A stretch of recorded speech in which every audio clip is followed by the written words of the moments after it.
Chad? What the fuck is up, Chad? It's about time I had the damn 20-minute stream starting fucking screen. Because I'm a fucking dookie bomb. Stream starting for 4 hours, lose 1 fucking viewer.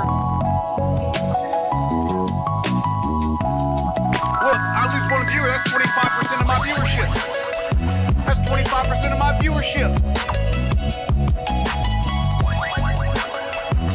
25% of my viewership is gone because I procrastinated while I was masticated and masturbated by a fat man named Larry in the back of a cage.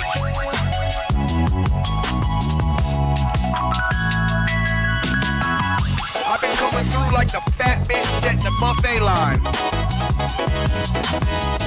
Impatient as fuck, all y'all motherfuckers in my way. Like the fat bitch at the buffet line. Mad as fuck cause somebody ate all the mac and cheese, dude. Mad as fuck cause somebody ate all the mac and cheese.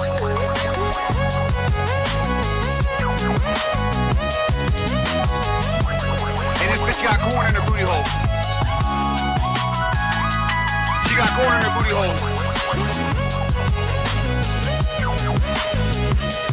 Hey, look. She let me get it from behind and bend her over, and there was a lima bean skin right on her booty hole. She been eating lima beans, bro. She been eating lima beans. And she had a lima bean skin right on her booty hole. I looked down, see that lima bean skin, I said, God damn! I like lima beans too.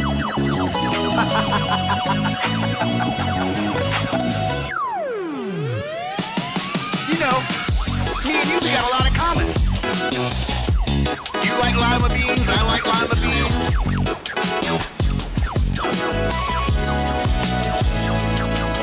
Oh no, it's Godzilla! It's Godzilla!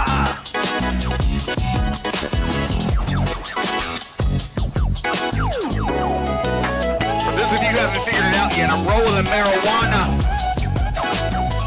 Smoke 'em if you got 'em, chat. We're gonna bust right into this session tonight. We're a little bit behind schedule. We're a little bit short on time. A little bit behind schedule. A little short on time.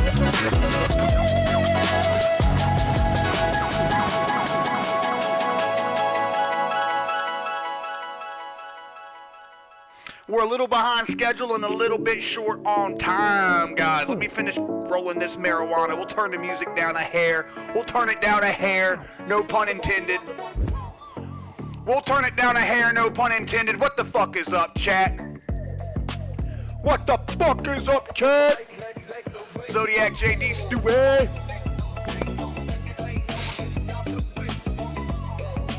I think I turned it down as soon as you typed that, JD. I think I turned it down as soon as you typed it. I like having it loud when I start, dude. I like having it pumping. Pumping. It's gotta be pumping. You know what else I need? I need a fucking fan on because I'm already sweating in this motherfucker, dude. I'm already sweating in this bitch. Already sweating. Alright, let's get in the Discord. Let's get in the Discord. Let's get in the Discord. What's going on, fellas? Yeah. Not much, just trying to get this bong to actually do its shit. The bong? Yeah.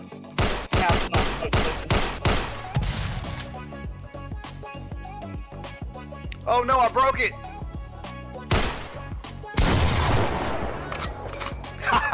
You ready for some fire, boys? But then ready literally all day. I know, you've been waiting on me, dude, and I'm so sorry. You said initially it was like 3 to 4 o'clock if my memory serves me right, and then all of a sudden you just went missing. Yeah, I came said back around like 5-ish, and then all of a sudden I get a following message after waking up. Oh, I just woke up. Oh, alright. Well, I went out and I got supplies, so I didn't have any toilet paper to wipe my ass. Check it out. The last 3 shits that I've taken, I've had to shit and take all my clothes off and immediately get into the shower to clean my ass because I didn't have toilet paper. So I had to go get toilet paper, dude. I had to. Absolutely had to. That's a Monday problem, and then by Sunday, it's usually supposed to be solved. What the fuck are we doing? Yeah, I ran out of toilet paper on Thursday. Might have been Wednesday I ran out. I don't know. I ran out of toilet paper. Food must go through you all the time. Dude, I ran out of toilet paper a minute ago. I ran out, and I'm not ashamed of it, but y'all can see the state of affairs in my life. Toilet paper has been not in my house for like 5 days. So, went and got that taken care of, and then I got home, and then I said, let me take care of business real quick. And then after I got done taking care of business, I fell asleep.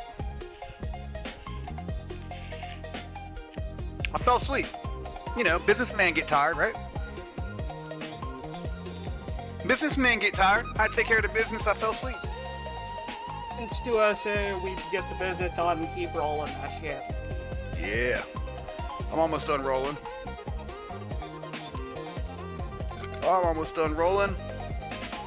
I think I'm going to skip a long recap today. We're just going to do 2 or 3 sentences about what happened last session so we can like get the ball moving on this session. That's wise. But last session, while we're recapping, what do you guys remember from last session? We pretty much just continued to clear the ship, and I believe we succeeded. Yeah.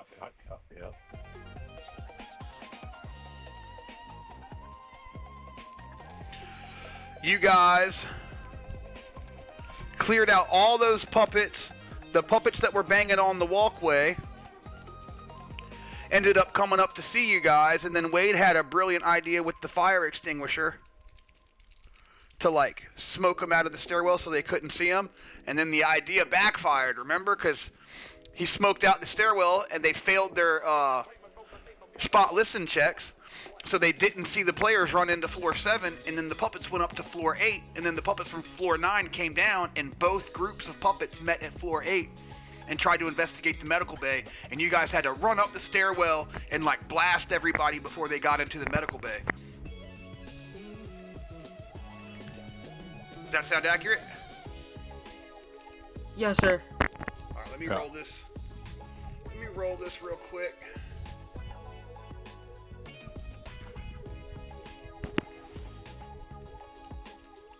Oh, yeah. Guys, the weed is good today. It's rolling perfect. Perfect moisture content. Perfect doobies.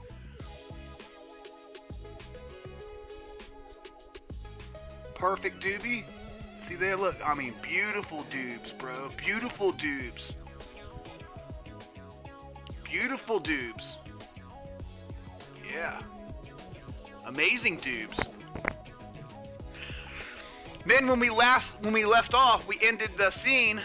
Rob went and laid down to nurse his injured shoulder. Wade took a seat next to the radio.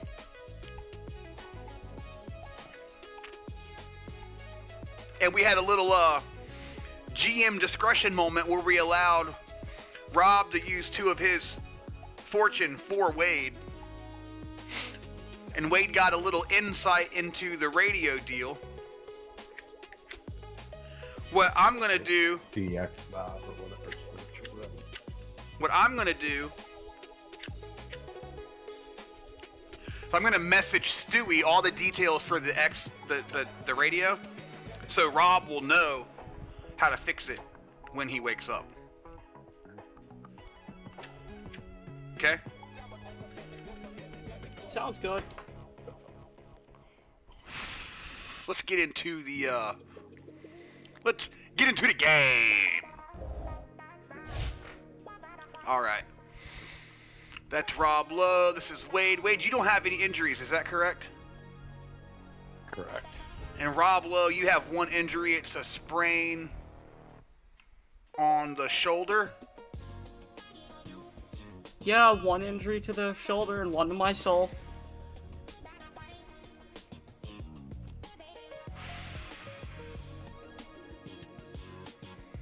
Yep. Okay, so you're not in any immediate concern. No. Cool. Everybody is in pretty much good shape, I think. How do I get this zoom off? There we go. That's what we're looking for. Now that I've played this 11 times, this is session 11. By the way, that means we've been doing this for 11 weeks. I think 12 weeks, because we did miss one weekend. We've been doing Survival School RPG for 12 weeks, dude. Can you believe that shit?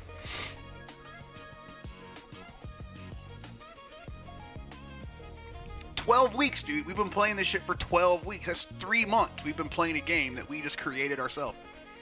Time flies. Isn't that badass? Crazy. Oh, Zodiac. I didn't tell you, dude. I lost my fucking streak, bro. Oh no. I went out one night. I had to like set aside time, like, okay, when I get home, I'm going to do one lesson and keep my streak, because I was out of embers and I was out of frozen flames and shit. And I went out and I got fucking super stoned, and I came home, and I got home at like 9 o'clock, dude. And when I got home, I fed the dogs and fucking fell asleep sitting up on the couch. And when I woke up, it was like 2 o'clock in the morning, just past midnight, and I missed the fucking cutoff for my streak, dude. I lost my streak at 175 days, bro. 175 days consecutively doing coding lessons, and I lost my fucking streak.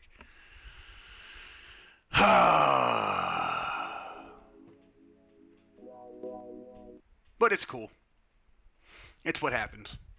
I fucked it up. Lesson learned. I got pretty far.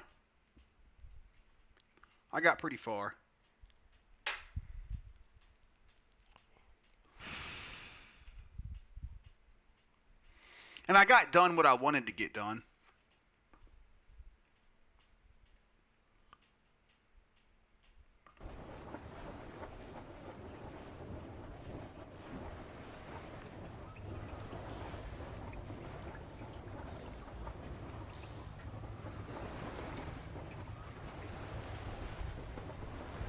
You guys can't hear the audio, can you? Can you hear that?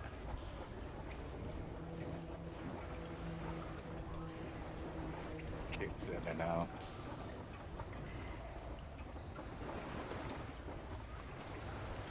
It cuts in and out, but I can hear that you're playing like sea sounds and stuff.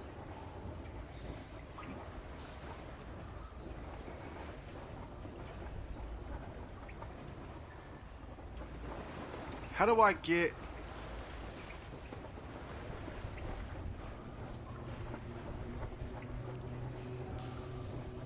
You hear it now? Yup. Yeah. Is it cutting in and out? No. No. Okay. I'll just have to turn that on when we play other games. Like the silence thing or the noise canceller or whatever. Because that's what it's doing, is the noise cancellation thing keeps shutting the fucking audio off, thinking that it's ambient background noise. Hey GM, don't forget to send me the radio information. Yes, sir.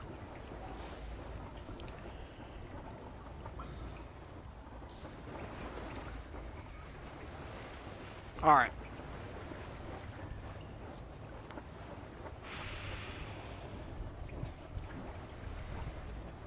What are the challenges?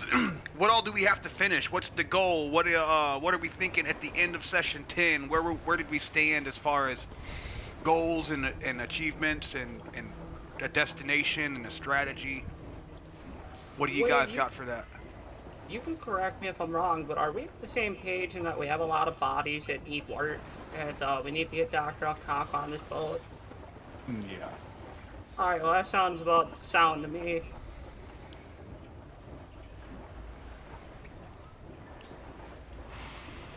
Yeah, our step now, I mean, I don't know. When you wake up and do the radio, that's our first thing, is to try to contact fucking Harlan again.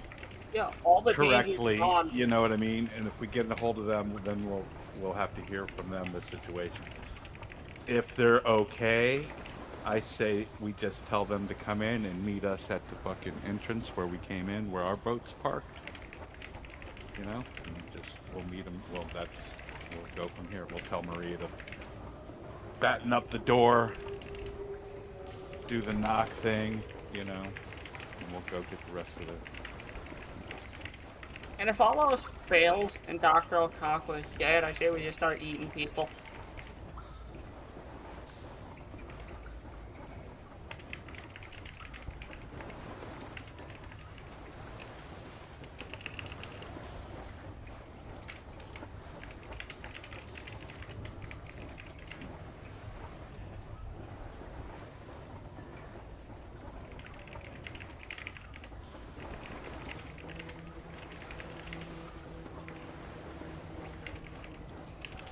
Let's see.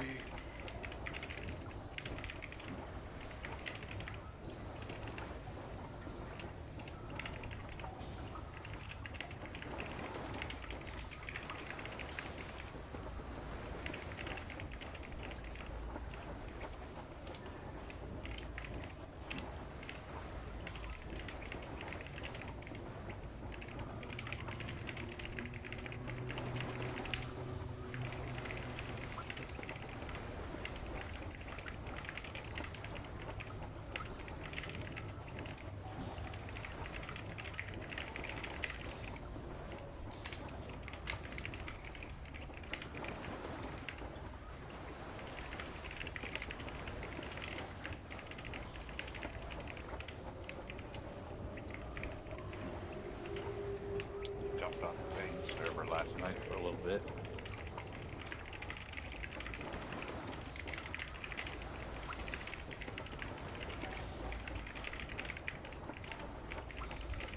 Yeah, I saw you were on there.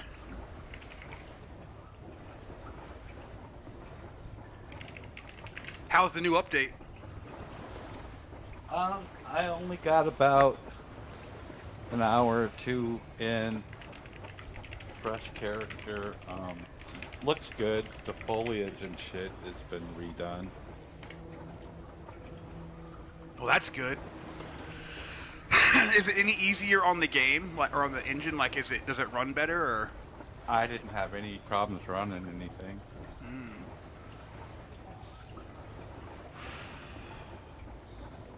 Because I always had to play that game no on. noticeable chugs or anything. I always had to play it on super low, like everything turned way down. No, I always played it on pretty high, without problems.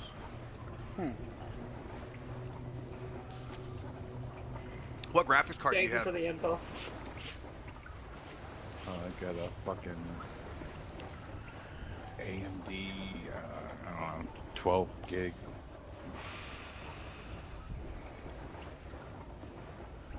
Medium cock size. Yeah, medium cock size. I got a medium cock size too. Alright, you got the message, Stewie?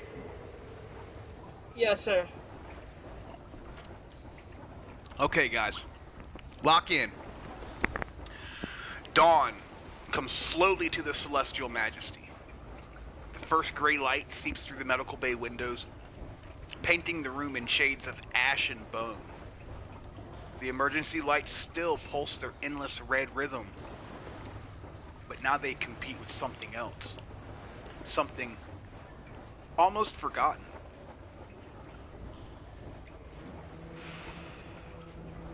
Sunlight.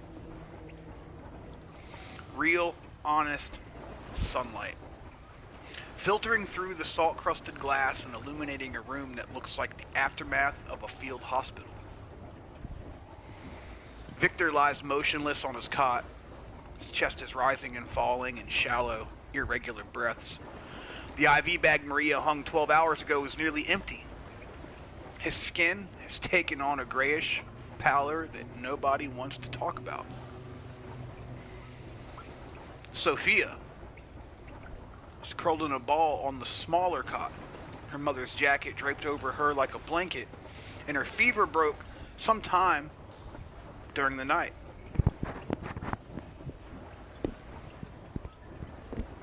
Her breathing is easier now, but the flush on her cheeks hasn't quite faded. Margaret Holloway sits in the corner with the rosary beads clicking softly through her fingers. Her lips are moving in silent prayer, She hasn't slept. None of them have.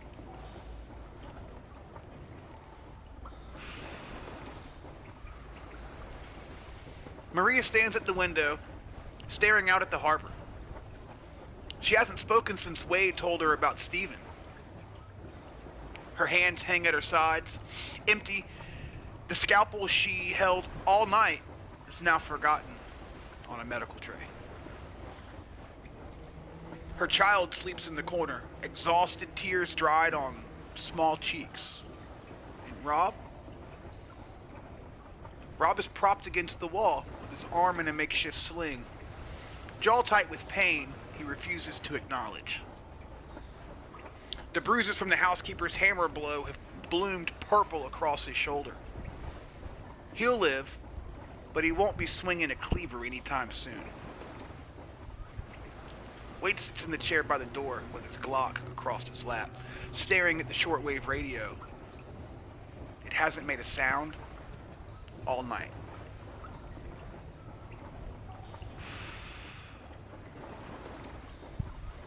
The shortwave radio sits on the counter like an accusation.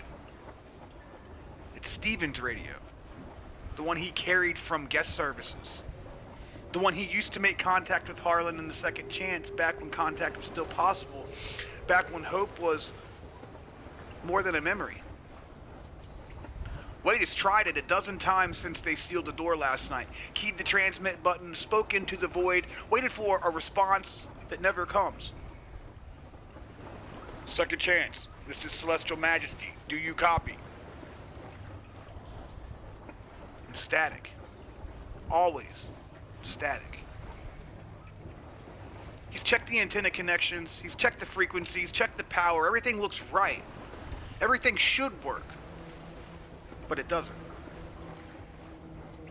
Somewhere out on the water, maybe 100 yards away, maybe a mile, impossible to tell in the morning haze, the Second Chance is floating.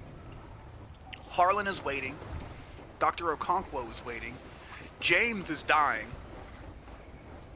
And no one can hear them.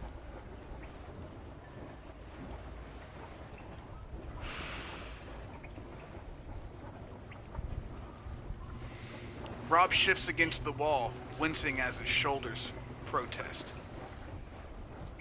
We have to do something. Wade doesn't look up from the radio. But he says Victor's getting worse. I can see it. Sophia's fever might come back. James.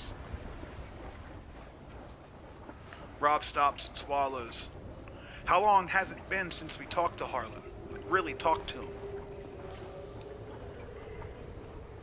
Wade thinks and realizes the last real contact was before the casino.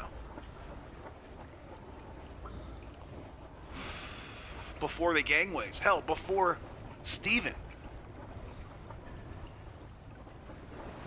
Steven rose and fell before we could even contact Harlan. 18 hours, maybe 20. James had critical burns 18 hours ago. What do you think he has now? Maria turns from the window. Her eyes are red-rimmed, hollow, and there's something else there now. Something harder. The boat? The Second Chance? It's still out there? She says. It should be.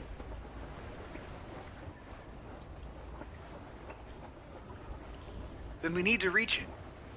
Not by radio, in person. We need to get Dr. Okonkwo on this ship. We need to get everyone onto this ship. She pauses. She looks at Victor, then at Sophia, then at Margaret. Then we need to get this ship out of the harbor. Rob straightens despite the pain. Get it running? The whole ship? The engines, the navigation, whatever it takes to move us away from the shore, away from them. She gestures vaguely towards the window, towards Miami, and towards whatever nightmare is still unfolding on the mainland. Steven said the ship was our best chance. He was right. but only if we can actually use it. That was Maria talking, by the way. Wade looks at the radio one more time. He looks at all of the dials, looks at the switches.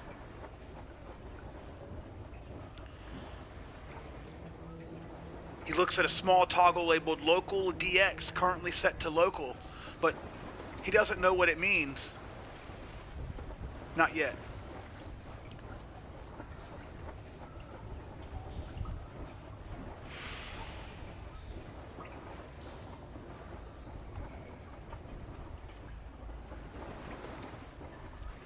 Wade stands stretching his muscles that have been clenched for hours.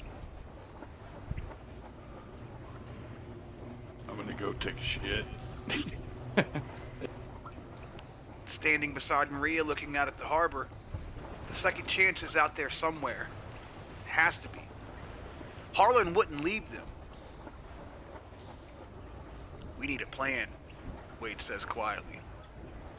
Not just running and shooting, but an actual plan. The radio first, Maria says. If we can reach them... Wade looks back at the shortwave, at the dials and the switches he's checked a dozen times, at the ones he hasn't checked because he doesn't know what they do. Maybe it's time to learn. Outside, the sun climbs higher.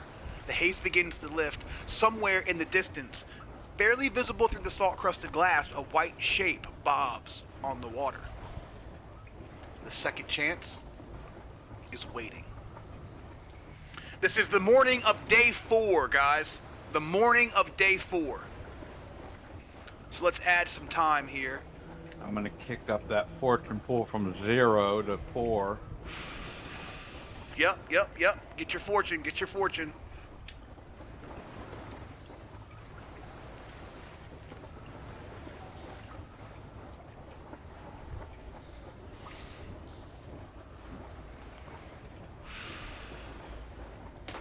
All the survivors are exhausted.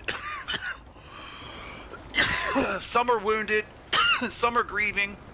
The radio is silent. The second chance is waiting. And somewhere below,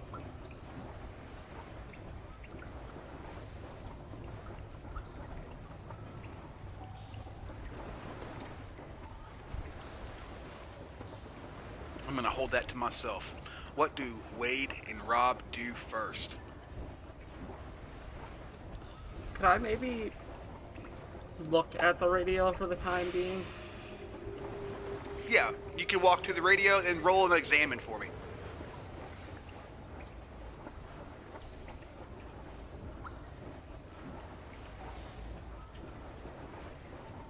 You already have all the pertinent information, but I'm going to make you roll and examine anyway. Beautiful. Add that fortune to your pool, my friend. Thank you. 1 degree of success. And then I'm able to, not meta, we're in a meta moment. I can use the info, yeah? Yep, that's all you now, bud. Alright. We're set on local right now. So, I wonder if we flip the switch, if we can cast a broader range. Go for it. Can we flip the radio to DX real quick? Yeah, describe what you do. I would just like to think that right now Rob is sort of...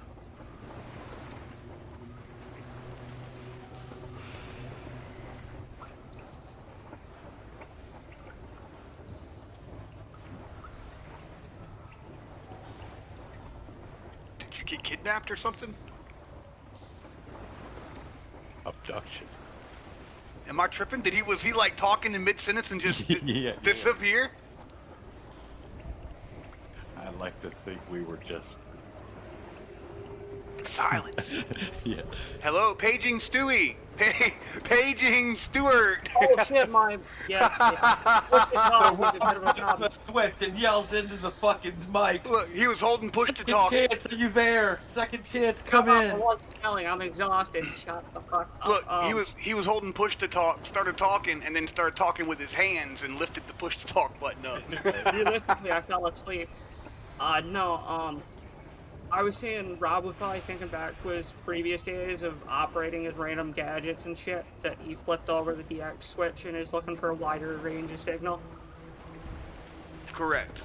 So, if I can explain the DX switch to you guys, I already explained it to Stewie in a message, but I could probably explain it easier and quicker. The DX and local switch affects the receiver.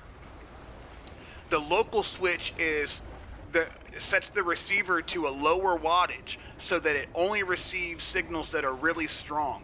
They use this setting when they're in an area that has like a lot of radio frequencies and a lot of interference, and they only need to talk to people that are within a small distance, and they don't want to pick up any of the extra signals that are in the area.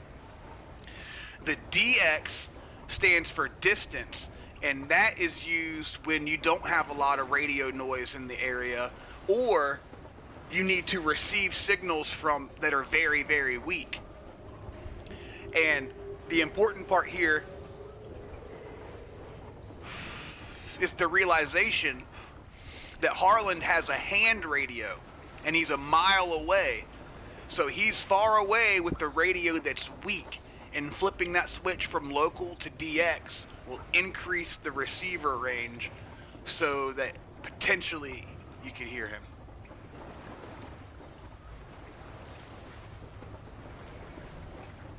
Got it? Yeah. Alright. Describe what you do. Tell me what you do. I'd like to flip over the switch and then speak in for radio and try and just shout out Harlem's name. Alright, you key the microphone, you say what? Harlem! Come in, Harlem! Can you hear me? Static. 2 seconds. 3 seconds. 4 seconds. Do you try it again? Come on, Harlem! The hell are you? We have a boat full of people, all injured. We need your help. This is second chance. Can you hear me? This is second chance. Come in. Do you copy? Yes, I copy. God damn it, son. We've been trying to talk back to you all day. What the hell is going on there? We keep hearing gunfire. Yeah, we had a run-in with puppets and such. We've been clearing out the ship. What is your status? There is a lot of dead people on board. We have a lot of injured people on board, and then we have a few people that are sort of in between. Help is needed. How safe is the ship? Look, James isn't gonna last much longer. We need to get these folks on board. The ship has been cleared. We need you now, too. We have people who are also hurting here. Are you saying it's safe to... Let's meet at the fucking thing, yes. That's in, Harlan. Bring both boats of people. Full strength, all in. We're all in. We're on our way. Our new home. We're on our way. Copy. Do you copy? Yes. Yes, sir. Sorry. Over and out. Meet me on the platform. Yes, sir. All right, we just received contact with the second chance.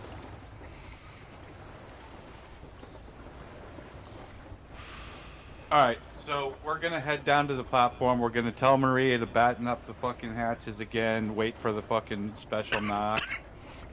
We've got help coming. We're gonna reassure fucking Virginia, make sure fucking she's got things.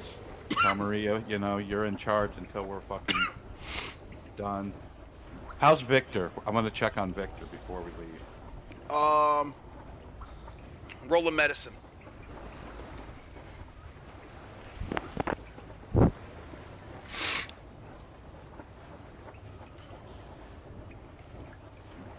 Nice, 1 degree of success. Add it to your pool, my guy. Victor's not good. Victor is not good. His skin has taken on more of a gray appearance than his typical tan Miami flesh. He's looking a little gray. His breathing is labored. The IV bag is almost empty. And he's asleep.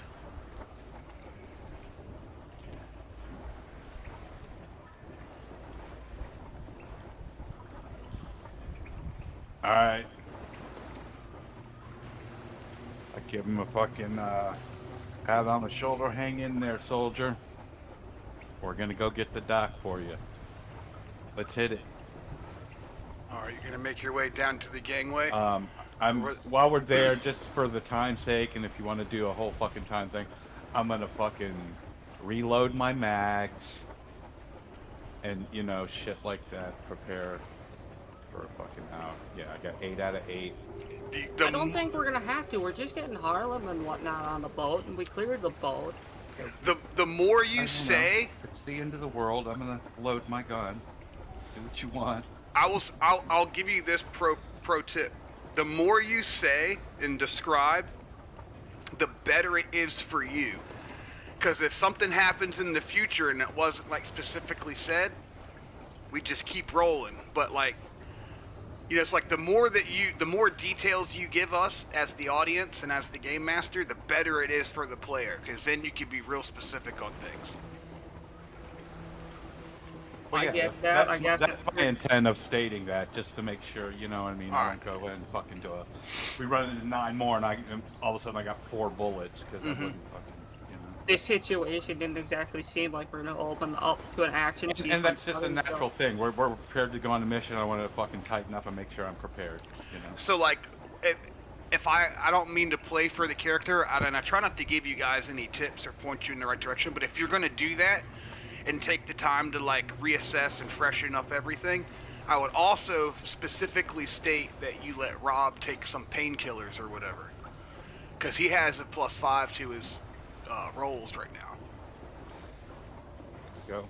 Do you got some? You need some? I'm probably gonna need some. I ran out in the early days. What you need? I got ibuprofen, oxycodone. I just basic ibuprofen. How long does that last?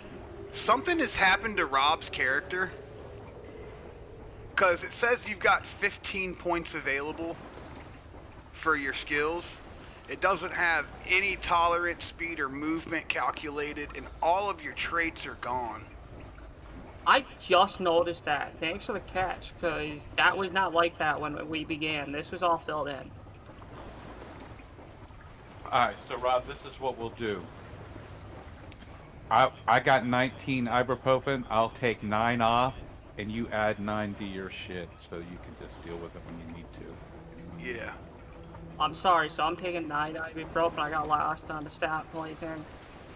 No, you're not taking 9. I'm giving you a quantity of 9. You add to your inventory. It's under there. Ibuprofen, Advil, 0.1, basic, minus 15 penalty, duration 8 hours. So add 9, quantity of 9 of those to yours.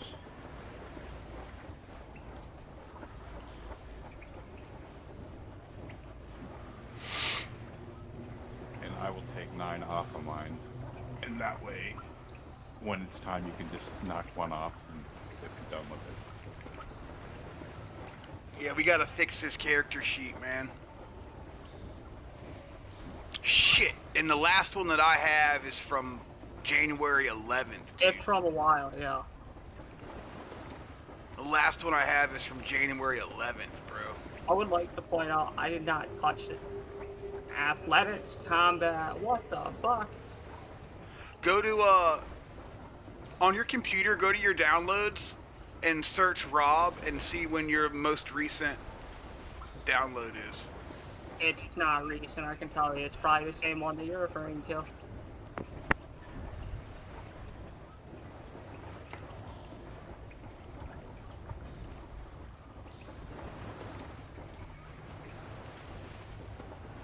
Well, this one's from February 15th. Load that one in. Do you have a load character option on your sheet? I believe so. Give me just a second.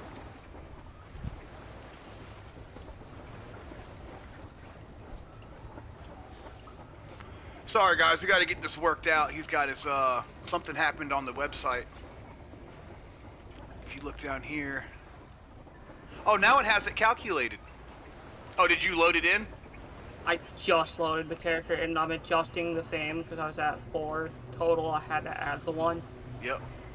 And then your skills are there now. Your weapons are there. There is no ibuprofen there. I will fix that right now. And now, didn't your pipe wrench break? No, I still had 1. Okay. And then your injuries on this character sheet are gone, so you can heal those and then add your sprain. And then add the pain killed condition. Oh, you already got the pain killed condition on there, so you just get rid of the infection and add the sprain.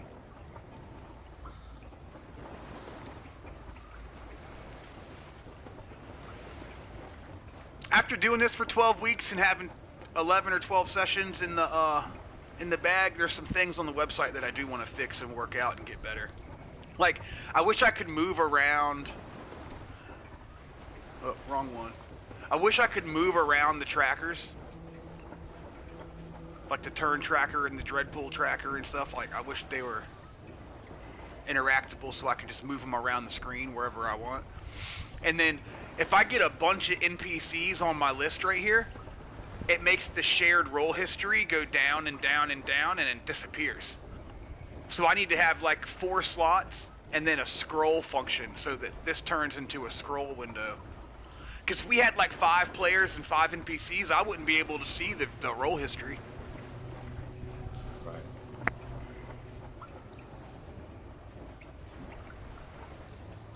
I forget, how do I add that pain kill?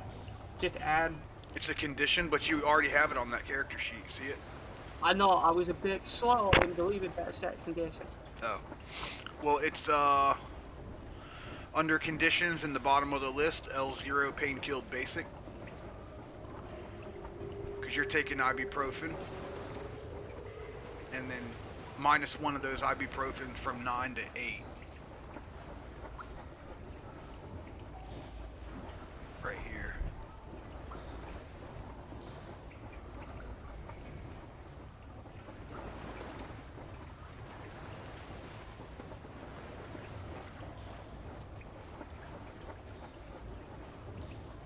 Alright, I've done that and I also saved this character. I don't see the sprain on your character sheet. You have pain killed for the painkillers that you took, but you don't have the sprain.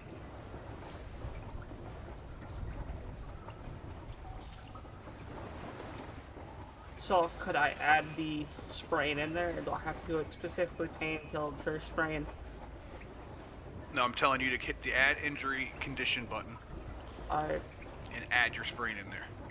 Okay.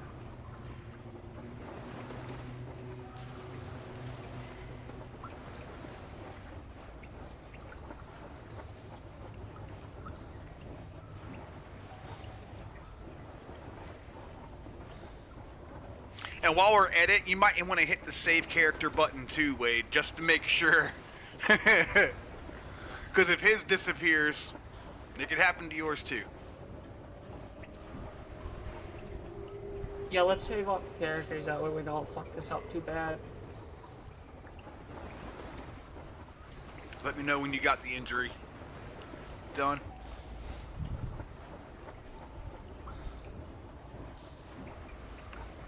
I believe that's it. You got it. I'm going to save just as a backup, and you save as well. I did. Wade, I'm going to save yours too, just as a backup. We're all saved now. Everybody's good to go. You squared away, though. That's crazy how for whatever reason, it even changed your skills. Yep. Like you had 15 points on your skills still available. Mm-hmm.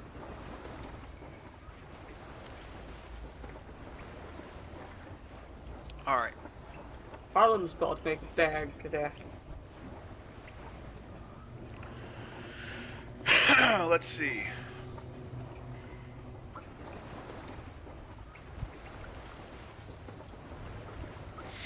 Let's see, I'm just reading. The local DX switch is a real feature in shortwave radios. Local is reduced sensitivity, filters out weak signals. DX is maximum sensitivity, picks up distant and weak signals.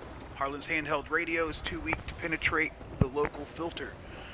The fix is simple, flip the switch, but first Wade needs to realize there is a problem and understand that what the switch does. So we got that puzzle done. That one's done, right? There's a few more puzzles.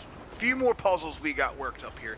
That's what took me so long starting the stream, was I wanted to make sure that I had some things prepared, so I had to, like, you know.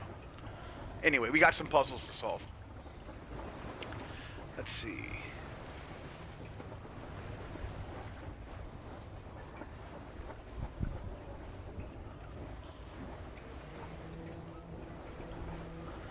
Yeah, that's gonna be tough. Alright, and then... Oh man, this is gonna be tough. Alright,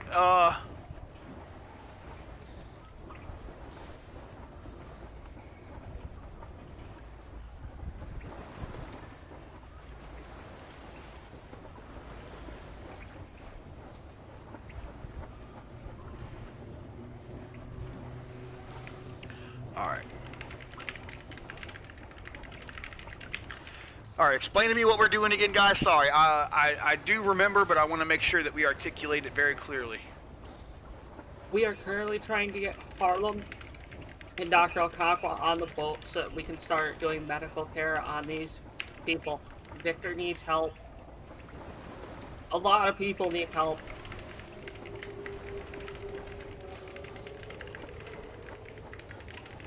We have an elderly woman with heart issues. We have many people who have been injured from puppets. We have dead on board. We have all sorts of stuff that needs to be taken care of.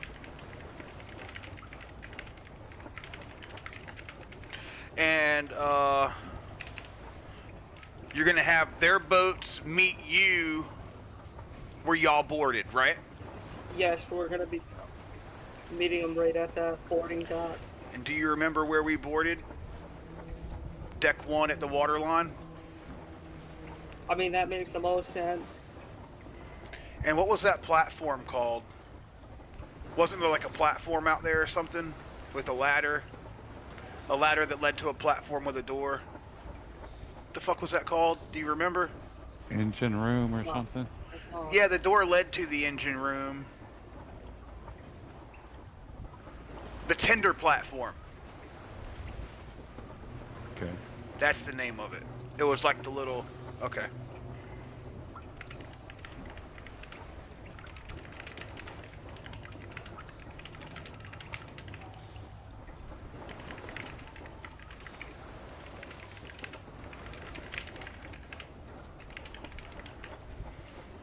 Alright, and then you guys entered the ship. Harlan pulled up to the ship. Y'all climbed a ladder up to the tender platform and entered through the door right there. That brought you to the engine room. Remember, the engine room is basically 3 stories tall. And then up is all the decks and stuff. But there's 3 stories under the water.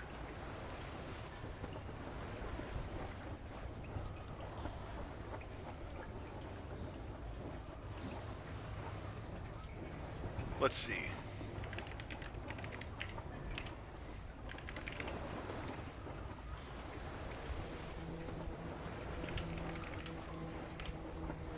So they're going to pull up, climb the ladder, get on the thing, and go through the same door that you are.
Let's see. Day 3 would be 3 o'clock on day 3.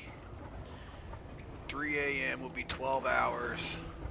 Let me get this time worked out really quick. I'm just trying to do this in my head. So day 3, 12 hours would be 3 a.m.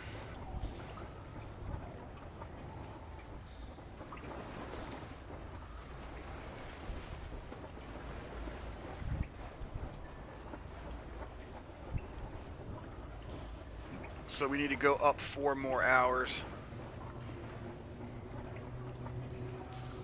There we go. And we're going to add an event.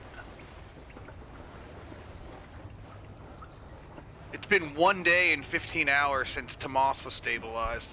Alright, Stewie, you took painkillers, right? Yes, sir. Rob, basic pain killed.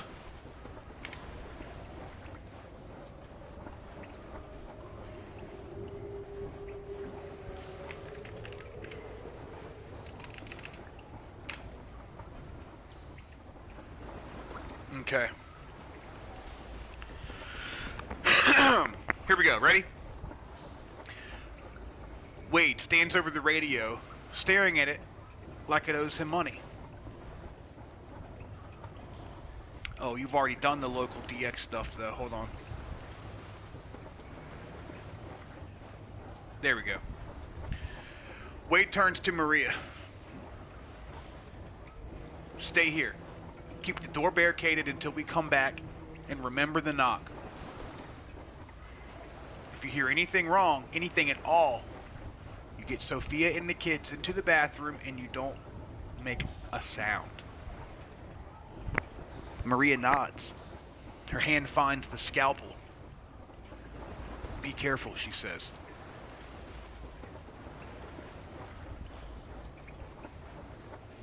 Wade checks his weapon.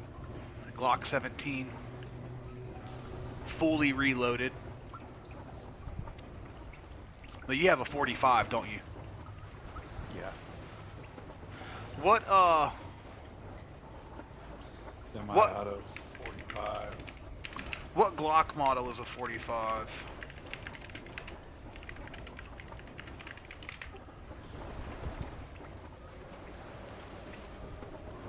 You have a Glock 21.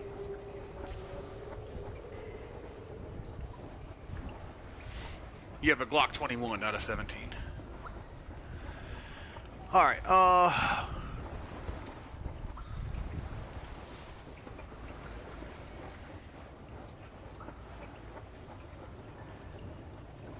Wade checks the cattle prod, 35 charges. It'll have to be enough. Rob rolls his shoulder, winces and picks up the cleaver with his good hand. Damn Look- right I do. They step into the corridor, and the bodies are still there. 11 corpses. The puppets from last night's battle lie where they fell, sprawled across the carpet, piled in doorways, stacked like cordwood in the killing ground near the stairwell door. The blood is dried now to a dark brown crust. The chemical powder that Wade sprayed all over the hallway has settled onto the fibers, giving everything this sticky yellow tinge. The smell is already starting. It's normal when people die they shit themselves, so that's probably what you're smelling 12 hours in. The decomposition might not be bad yet, but you're starting to get a little odor in the area. Wade steps over the maintenance worker's body, trying hard not to look at the face, at the hole where his eye used to be. We'll need to deal with them eventually, he thinks. And they enter the main stairwell. 7 flights of stairs, 84 steps, an eternity in the red pulsed darkness. The chemical haze is mostly settled now, but the residue still clings to everything. walls and railings, their clothes, their skin. The air tastes like chalk and copper. They move carefully, quietly, checking each landing, each door, each shadow. Deck 7, entertainment. The jukebox has finally stopped. The silence is somehow worse. Deck 6. The door hangs open where the puppets cut the rope. The corridor beyond is dark, empty, and waiting. Further down to Deck 5, the plaza, the gangways are sealed. The grand atrium yawns below them, a 5-story void of marble and darkness. Past Deck 4, and Wade slows.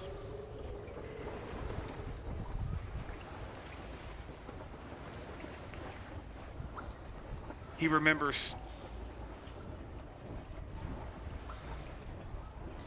The locker.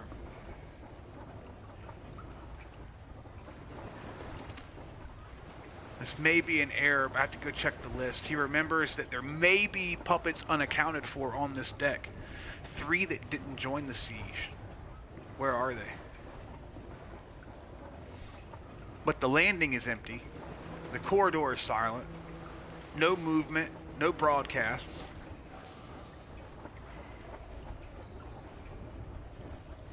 Further to Deck 3. They passed the security office where they found the key cards. Then to Deck 2, where Rosa died. The bloodstains still on the floor in the laundry room. It looks black in the emergency lighting. And finally, to Deck 1, the water line.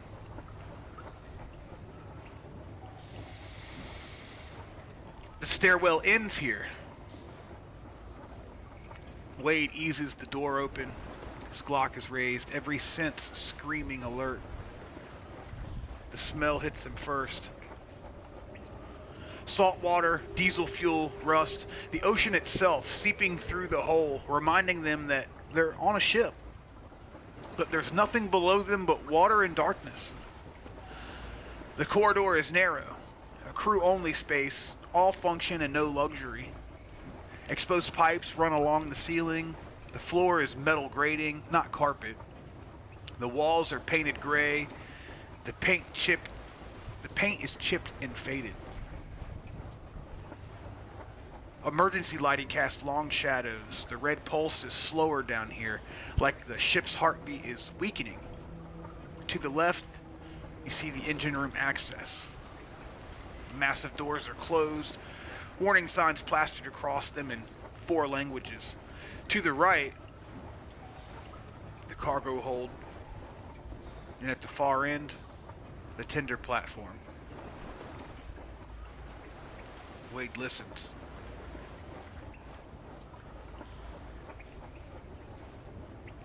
Nothing.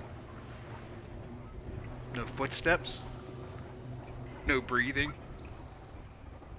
No broadcasts. He remembers one puppet was confirmed on this deck, near cargo. On the cameras. Did it join the siege on Deck 8? Was it one of the 8? Where did it go?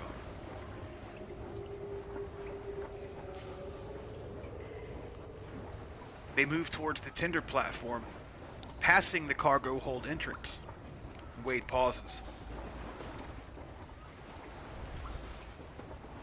The door is open, not wide, just a few inches. Enough to slip through. Enough for something to slip out. He gestures to Rob. Rob nods, raising the cleaver awkwardly in his good hand.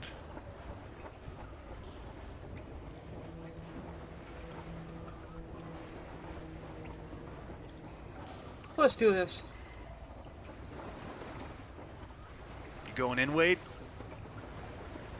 Yeah. Wade pushes the door open with his foot. His Glock tracks the darkness beyond, and the cargo hold is massive. 2 stories tall, filled with shipping containers, luggage racks, pallets of supplies, emergency lights. Gold mine. And there, in the center of the hold, a shape. Human-sized, motionless. Slumped against a container. Wade's finger tightens on the trigger. And the shape doesn't move. It doesn't respond. It doesn't breathe. Because it can't. Wade approaches slowly, gun never wavering. It's a man in a crew uniform. Engineering, by the patches maybe. He's 50 years old, heavy-set, bald. His eyes are open. His mouth is open. And his head is caved in.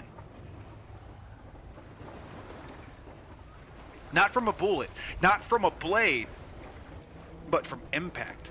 Blunt force, like someone or something slammed him head first into the steel container beside him.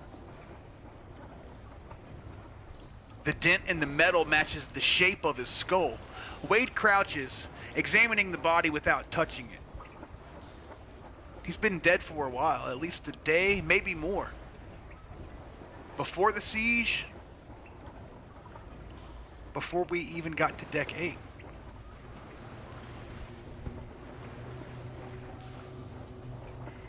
Wade looks at the dent in the container, examines the angle of impact, the sheer force required to do that kind of damage. Roll examine for me, Wade.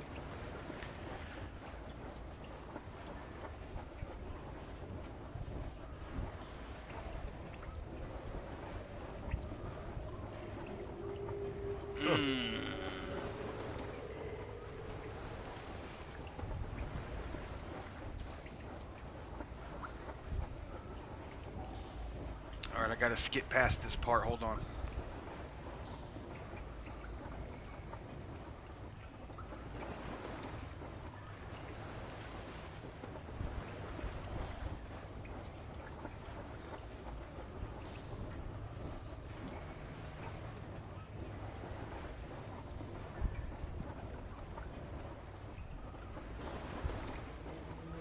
Yep, I gotta skip past this little bit of information because we failed to roll, but we're good.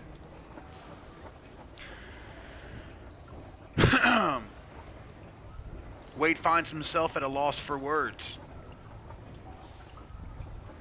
No real understanding at what could have caused this, or who could have caused this, or why it may have happened.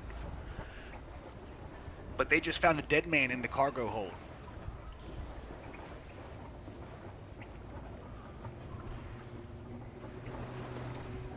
Come on. Harlan's waiting.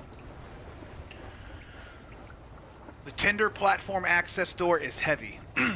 Waterproof, designed to seal against flooding. Wade swipes his security master key card and the lock disengages with a solid thunk. The door swings open. The smell of the ocean hits them like a wave. The tender platform is wide, metal, and built into the ship's hull, maybe 30 feet long and 15 feet deep. Designed for loading passengers into small boats when the ship can't dock. Shore excursions, island visits, and emergency evacuations. It sits about 18 feet above the waterline. A steel ladder descends to a lower platform at the water level where boats can tie up. Safety chains run along the edges. Overhead, the whole of the Celestial Majesty curves upward like the belly of a whale. Beyond the platform, Port Miami Harbor. The morning light is golden now, the sun fully risen, painting the water in shades of amber and copper. The haze is lifting. The mainland is visible to the west, the skyline of Miami, the port facilities, and the distant highways. No movement, no smoke, no signs of life. It's just a city, silent and waiting. And there, maybe 200 yards out, a white shape on the water. The second chance. She's moving, coming towards them. Wade can see Harlan at the wheel. That beard, the ball cap, that unmistakable silhouette. He's pushing the engine hard. Wake foaming behind the boat. And behind the second chance, tethered by a line, the pontoon boat. The one from the marina, from the last desperate escape, it bobs in the larger boat's wake. They're coming, Rob says. There's relief in his voice. Real relief. Wade watches the boats approach. At this speed, maybe 10 knots, they'll reach the tender platform in about 3 minutes. 3 minutes until Dr. Okonkwo is aboard. 3 minutes until they can start saving lives. 3 minutes until Wade has to tell a father that his daughter is dead. He takes a deep breath of salt air. Get ready. This is gonna be a long day. Current situation, it is 7:35 in the morning on day 4. This says day 3 on my clock here, but it should say 3 days, which is 24-hour blocks plus 16 hours, which puts us at 7 o'clock in the morning on day 4. The players are on the tender platform, deck 1 of the Celestial Majesty. There are 2 incoming vessels, the Second Chance and the pontoon boat.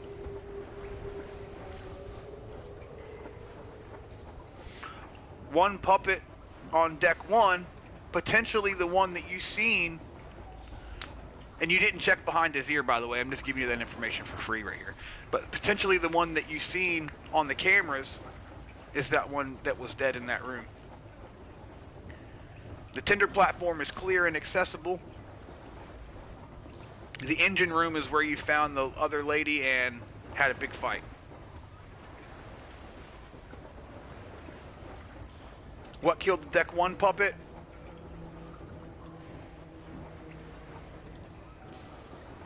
Could it have been that brute, possibly, beforehand? Maybe. Never know. Seemed like he had different qualities than the rest. Yeah, he was a little psychotic, wasn't he? Alright. That knee is a lot larger. And strong, and he fucking head planted Steven through the table, so who the fuck knows what he did to other people. I'm picking my nose, hold on. So, is it the engine room that we have never been in before? I think we have been in the engine room. Remember, that's where we found the lady hiding under. The girl, right? Yeah. Okay. Yeah. Because let me correct some things here, because there were some things that I had to skirt around.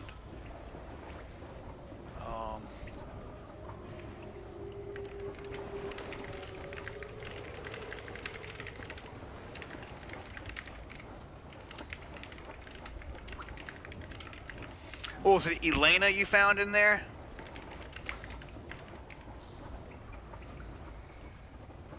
Let's go to,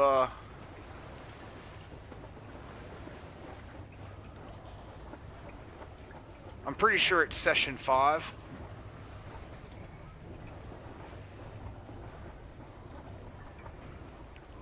This is so cool to have it on the, just be able to pull it right up though.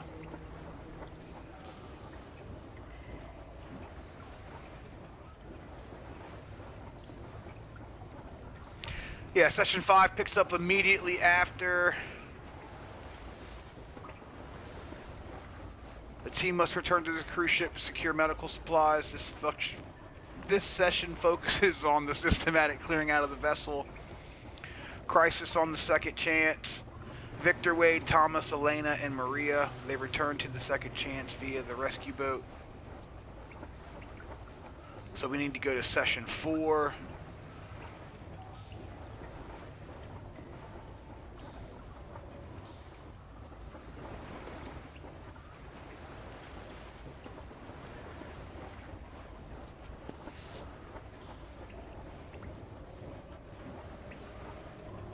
I'm looking through the...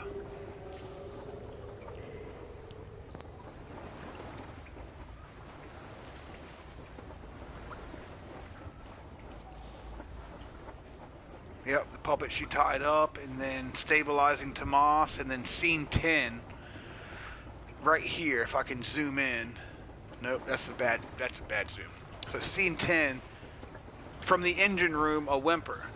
It's the woman from under the generator. She emerged from her hiding spot, standing among the carnage. Yeah.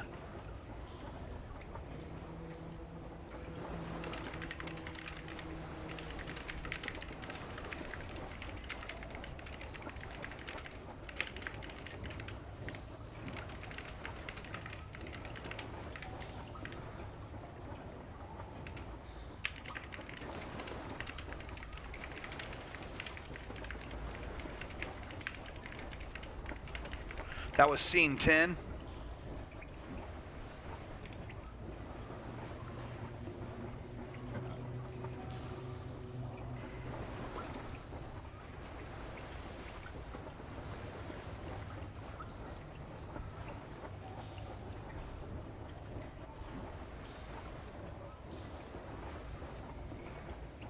All right. Second chance is 3 minutes out. Harlan is at the wheel. Dr. Okonkwo is on board.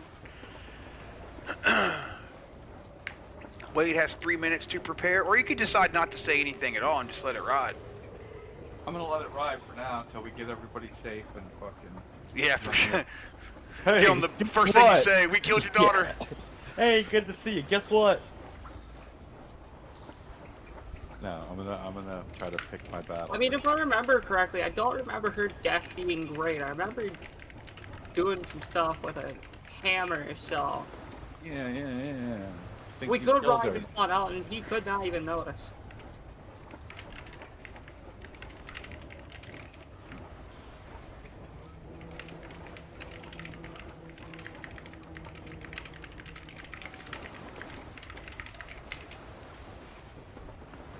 That or we can hope he's... No, his my eyes intent are is after we not get gonna- everybody fucking safe, not healed or anything, but just safe or whatever. That's when I'll feel out whether to tell them. Well, in Victor's case, we need to get him stabilized. Yeah. Let me check chat. I haven't checked chat the entire session. Okay, we're good. We're good.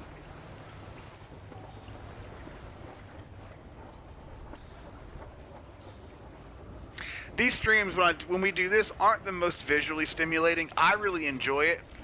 The shorts don't do really well either when I do shorts of these streams. But I think what will do well is when I get to chop the stream up into like just the story. So like you watch a video and it's like hearing an audiobook. That I think will be a little bit better because then people can listen to the story. They don't even have to watch it, you know? And it's a lot less filler. Like when we're just sitting here, entertainment wise, there's a lot of downtime because I'm typing and I'm looking up stuff and rechecking facts, you know? And with all that said, I still have fun playing this more than anything else. I think it's like the coolest thing that I've done in a while, so. Who else can say they made their own RPG game, coded a website that tracks everything for you, and then makes stories with the game? Our engine room. The party explored the engine room in session 4. That's where you fought the big battle there. 11 puppets were killed. This is where you found Elena hiding under the generator. And they had 4 Wortschestall diesel engines. I can't say the German word. Wärtsilä. Is that a thing?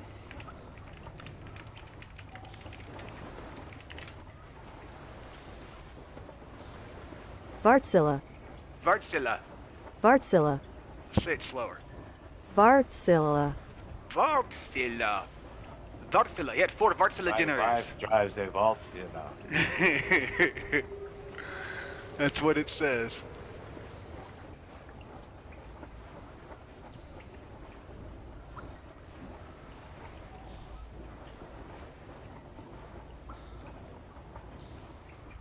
Alright, Harlan, get your ass on the fucking boat.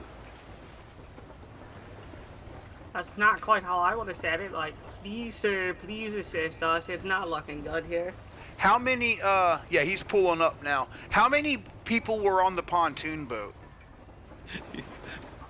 Yeah, he's pulling At up least now. half a crew or two. How many people were on? Because originally, I remember that was an error too. Originally, we had Dahlia and the Originally, girl. you said like 30, but then I think it dwindled down to like fucking 17-ish. Yeah, like, at some point, someone let go of the rope and the boat just started drifting offward somewhere.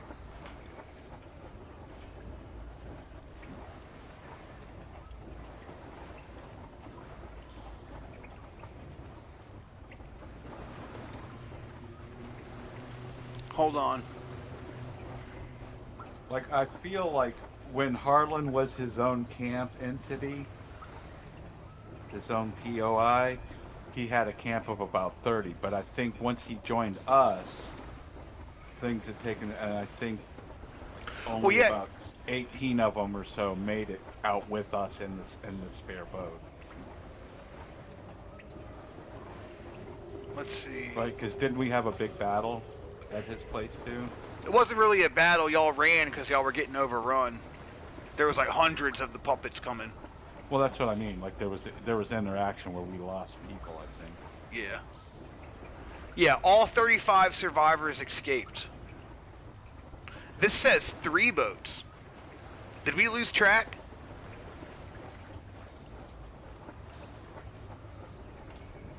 Yeah, probably. Well, that's what I mean. That's where I'm losing track, because I do remember it being like 30, but then I only remember back to having 2 boats with like 5 and like 10. Oh no, we did 10 have or 3. It was 3 boats. Second Chance, the cabin cruiser, and the pontoon boat.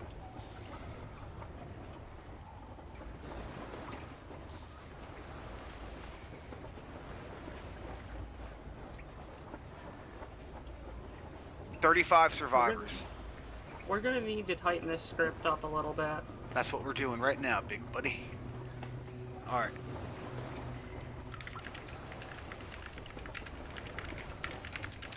I don't know why it's not recalling this information, because I have it in the project to reference. Like, I loaded all these documents into the project so that everything is tied together. So I'll have to figure that out too. Maybe I'm doing something wrong.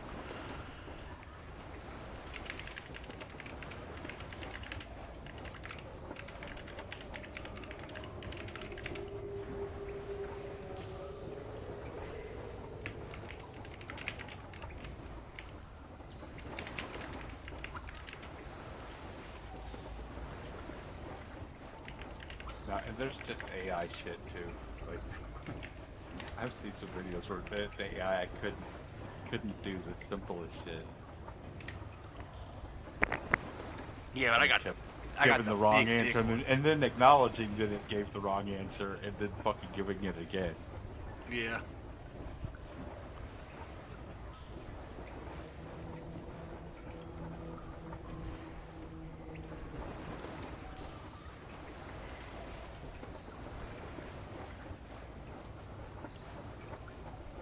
Second Chance Sport Fisher, 15 passengers. Cabin Cruiser has 11 passengers.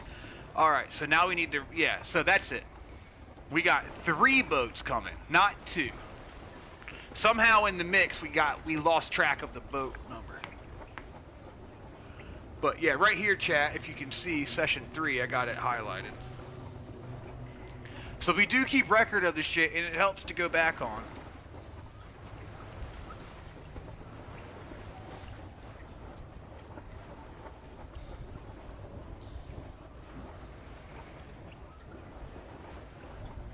Oh my god, alright, I'm getting a little bit overwhelmed because it's saying that Grace Chen is dead, but it wasn't Grace Chen that died, it was Okonkwo's daughter, not his assistant.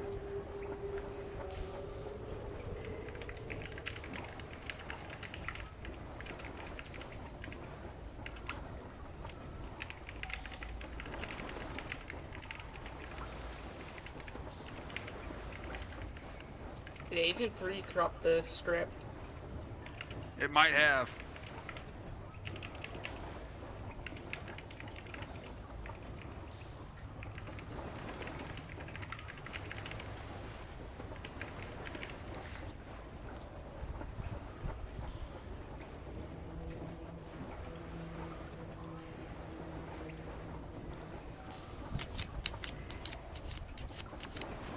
JD with a deal 10. Give me a minute, JD. I got a bunch of shit to fix here.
Give me a second, guys. This is what I'm talking about, the downtime. Like, see, this is downtime in stream, where it's, like, not really entertaining because I got to fix these kinks and write everything out.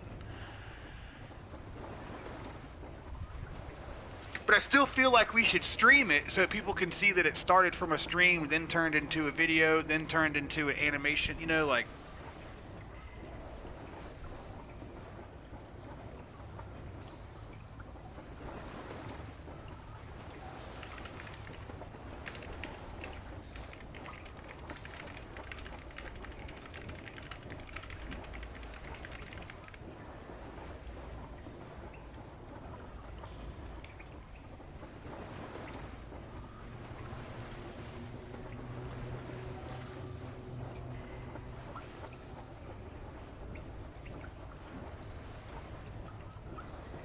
Who's Patricia? Did we have a survivor named Patricia? I don't even remember. Alright, here's the problem with tonight. My mental capacity is like next to 0. It's all good, man. The name sounds familiar, but the only one I can think of is my mother.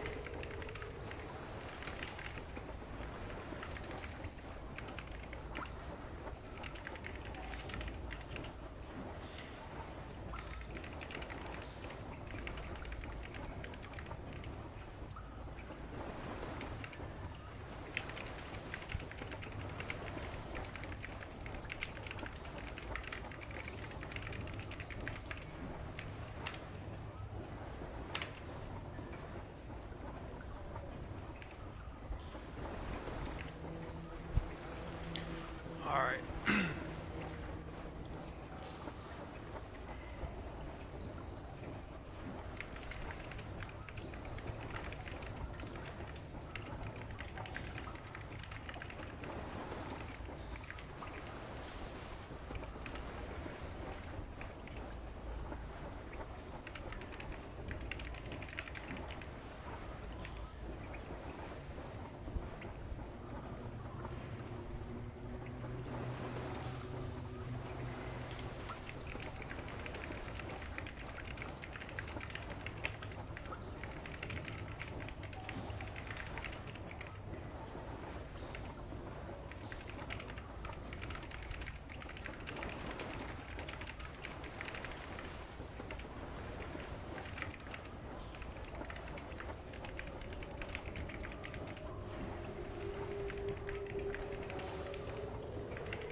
Jesus Christ, I just had to update this thing on so much stuff. I'm sorry, dude. I had to update it on how James got its burns. I had to update it on who was on what boat. I had to update it that Grace Chen is not Okonkwo's daughter. Like, it... I don't understand.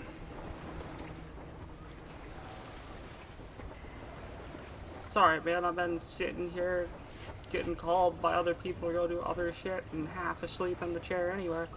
You got something else to do, man? I'm sorry.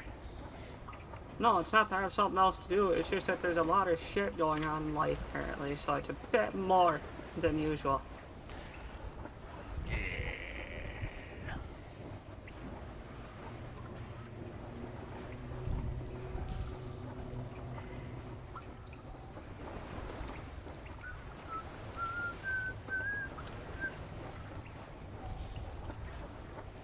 We can work on rolling another joint while we sort this out.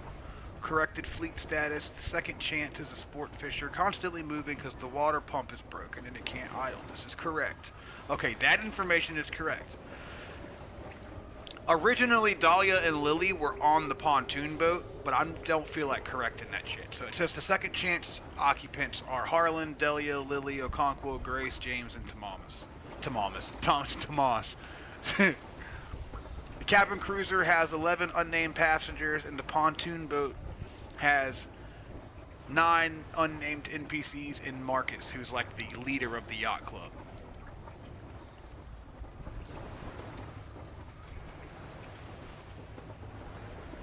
Is that right? 11, that's 20. For some reason in my memory, I remember last session, we had... It says defeated... Patricia in session 3. I don't even remember Patricia.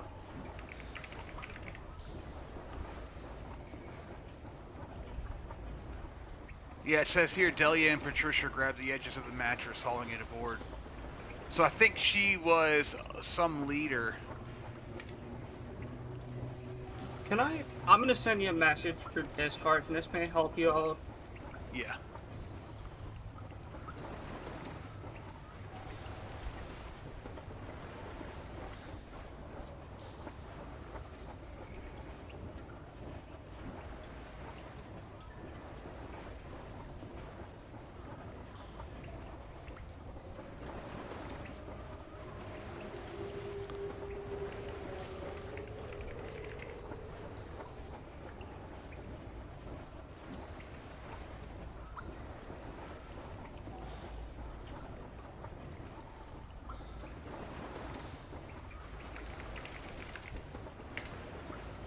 No matches.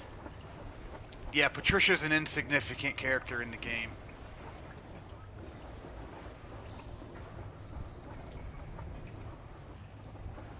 I don't know if that'll track, but...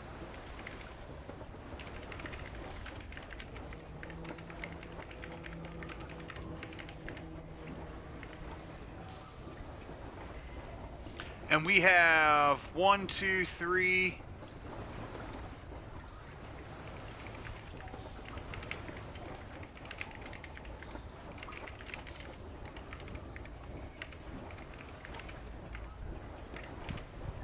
32 passengers at sea.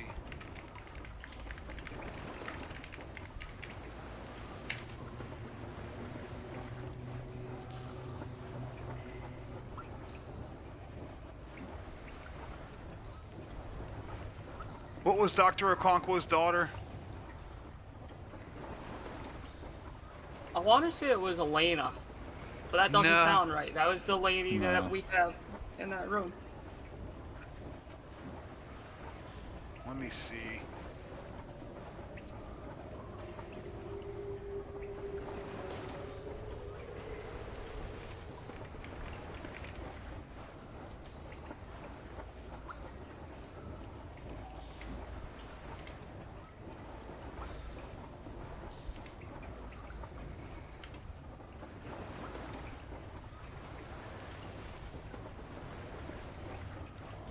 So it wasn't session 7. Was it session 8 that we killed her? Are we even sure that we killed her? Oh, you're talking about the daughter. I don't remember what specific session we killed her.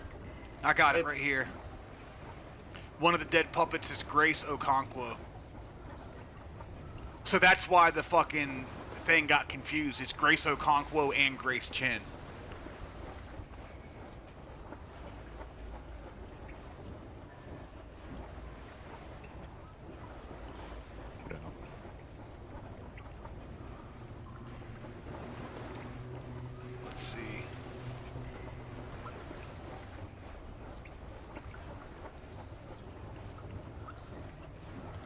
Alright, so...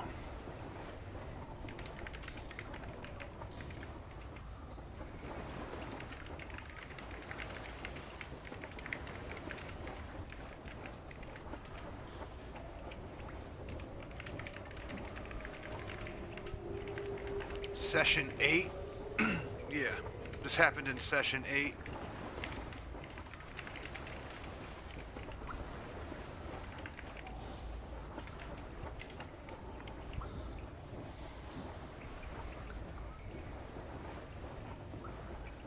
Rob's wrench breaks on a critical failure. Steven freezes twice, but then also kills 2 puppets. All 10 puppets were eliminated. Grace Okonkwo, puppet number 7, is Dr. Okonkwo's daughter. That wasn't a wrench that broke. That was a hammer. Hammer. Yep. Thank you.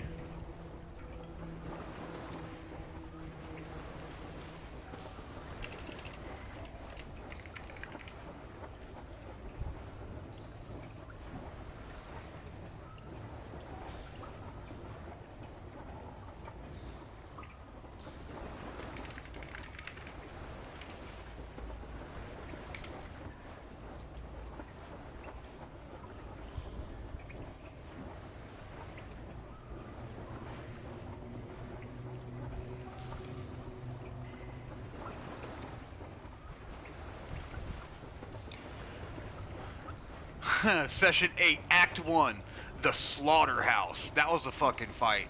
I think there was like 3 sessions there where it was nothing but combat, dude. Session 8, I've since watched back. That was the most fun to watch and make, because I think it was all combat. Yeah, it was. I don't know, the last one, Session 10, was pretty good too, I feel like. Alright, corrected survivor status. We got 32 people total. Harlan, Delia, Lily, Okonkwo, Grace Chin, James, Tomas, and 5 unnamed others on the second chance. We got the pontoon boat with Marcus and 8 unnamed, and then we've got the cabin cruiser with 11 randoms, and then we've got Wade, Rob, and Victor, Maria, Sophia, Maria's child, and Margaret Holloway.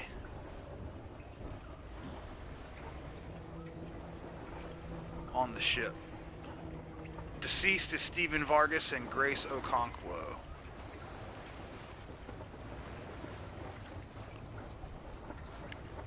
Did you say Tomas is on the ship?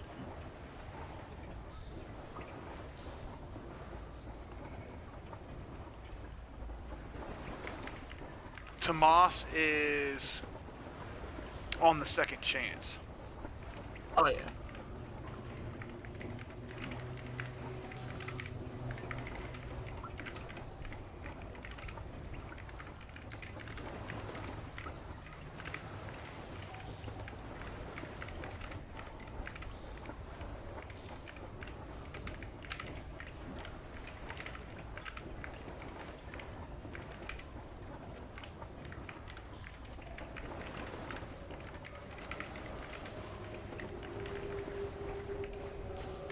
Alright, now we got that sorted out. I appreciate your patience.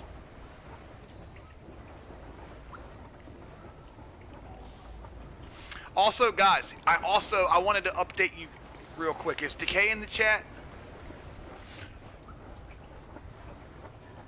Has Decay been in here yet? No, I don't think Decay's in here. I was waiting until he was in here too, because he's going to start playing, but... Anyway, how damage works. How I've decided how damage works, okay? Blunt force trauma, blunt damage, is a cumulative damage. Okay? Per part hit, right? So say you do blunt force trauma to the arm, and then you do blunt force trauma to the arm again. Those attacks stack. Similar to how, like, if you repeatedly bash somebody's head, the damage, you know what I mean? It's not like new injuries, it just makes the damage worse. But other forms of damage, like a gunshot, don't stack.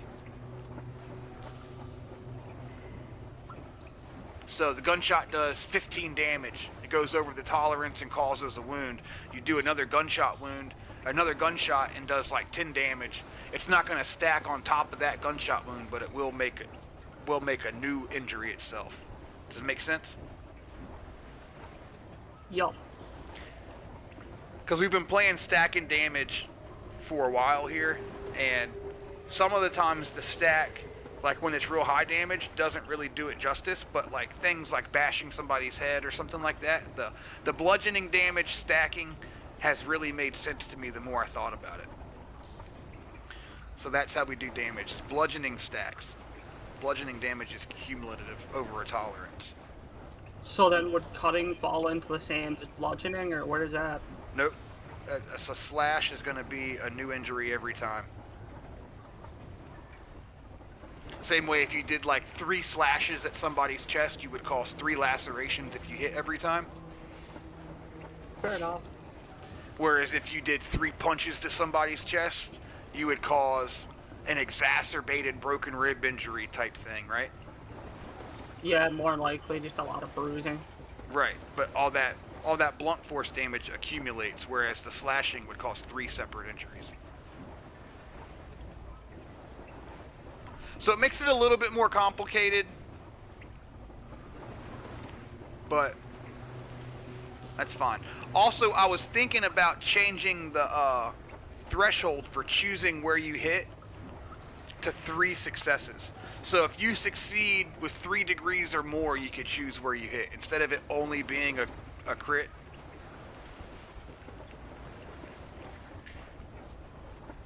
But you wouldn't be able to use fortune to get there. It'd have to be a natural 3. And if you used fortune to turn a failure into a success,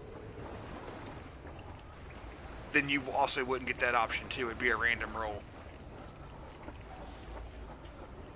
This fucking shit. I had such a good time. Well, that would only put you into 1 level anyway, so it wouldn't really be a... Exactly. Exactly. Well, it doesn't have to be a crit, but that 3. Yeah, within 3. Yeah.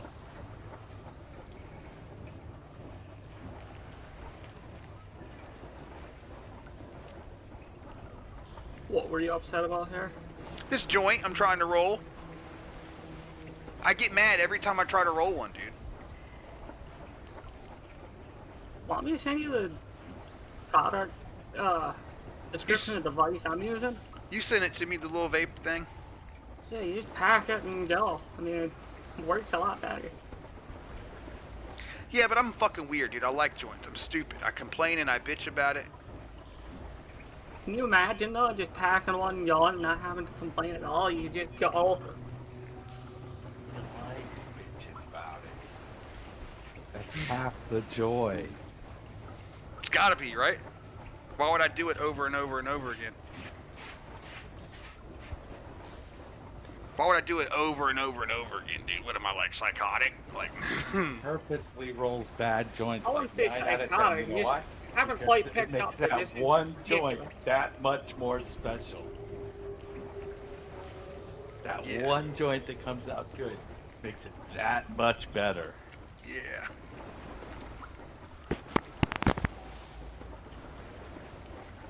That's what I'm doing.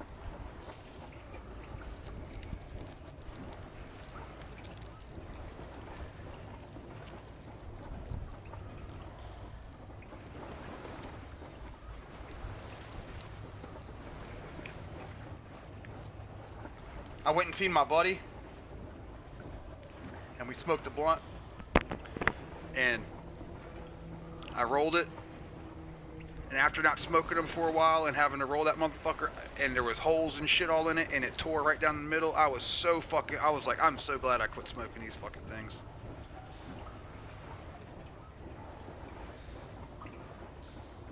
Joints. Oh my god, I just broke it. They're inefficient. They're inefficient as hell. Yes, they are. Yes, they are. If I'm gonna consume something, give me efficiency. Why is this not sticking? Oh my god.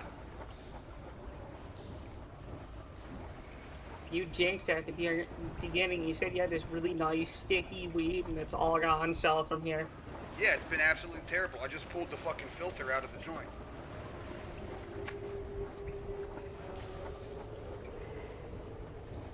That's what I get, dude.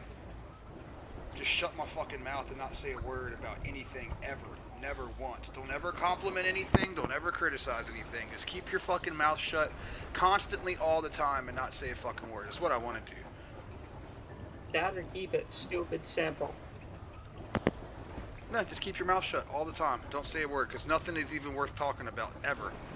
Nothing is ever... dude, if I could do one of those, like, oaths of silence and not talk ever in my life and just, like, walk around with a name tag that says, hey, I don't speak.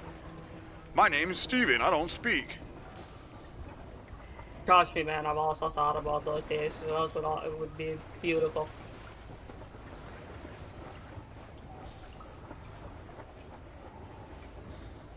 I think I can That fix going this. non-verbal on a motherfucker during a sentence is hilarious because they get scared quick.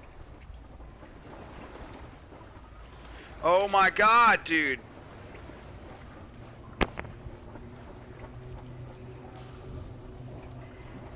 I'll be back while you're fucking around with that. I'm gonna take my nightly dose. Yep.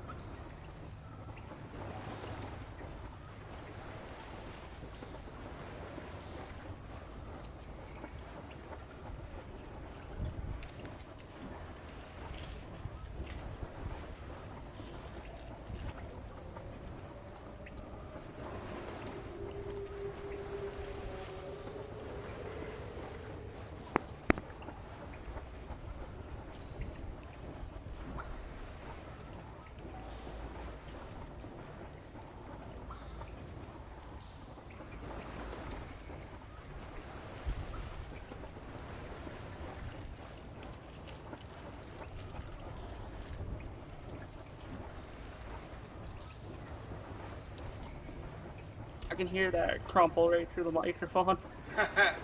Sorry, dude. Don't be, I just thought it was funny. I don't know what the fuck is happening, dude. I just said, fuck it, I'll smoke a double paper joint. And I put another paper around it just to, like, even it out. And it's just not sticking. I don't know, whatever, dude. I'm a bitch about rolling a joint. Like a fucking 40-year-old man can't roll a fucking joint. Been smoking weed for 30 years. Can't roll a fucking joint. I'm telling you, man, I got this shit cracked down. What you do is probably a little bit better because you're not combusting the flour. You just got a little vapor pod thing. That's correct. Think of it more like an oven. You're just heating it up until the point where the stuff basically leaches out. All right, let me get a cup of coffee. I just rolled the joint. Let me get a cup of coffee. I'll be right back. I need a minute. Give me 5 seconds. Listen, I'm not some kid. I'm YouTube famous.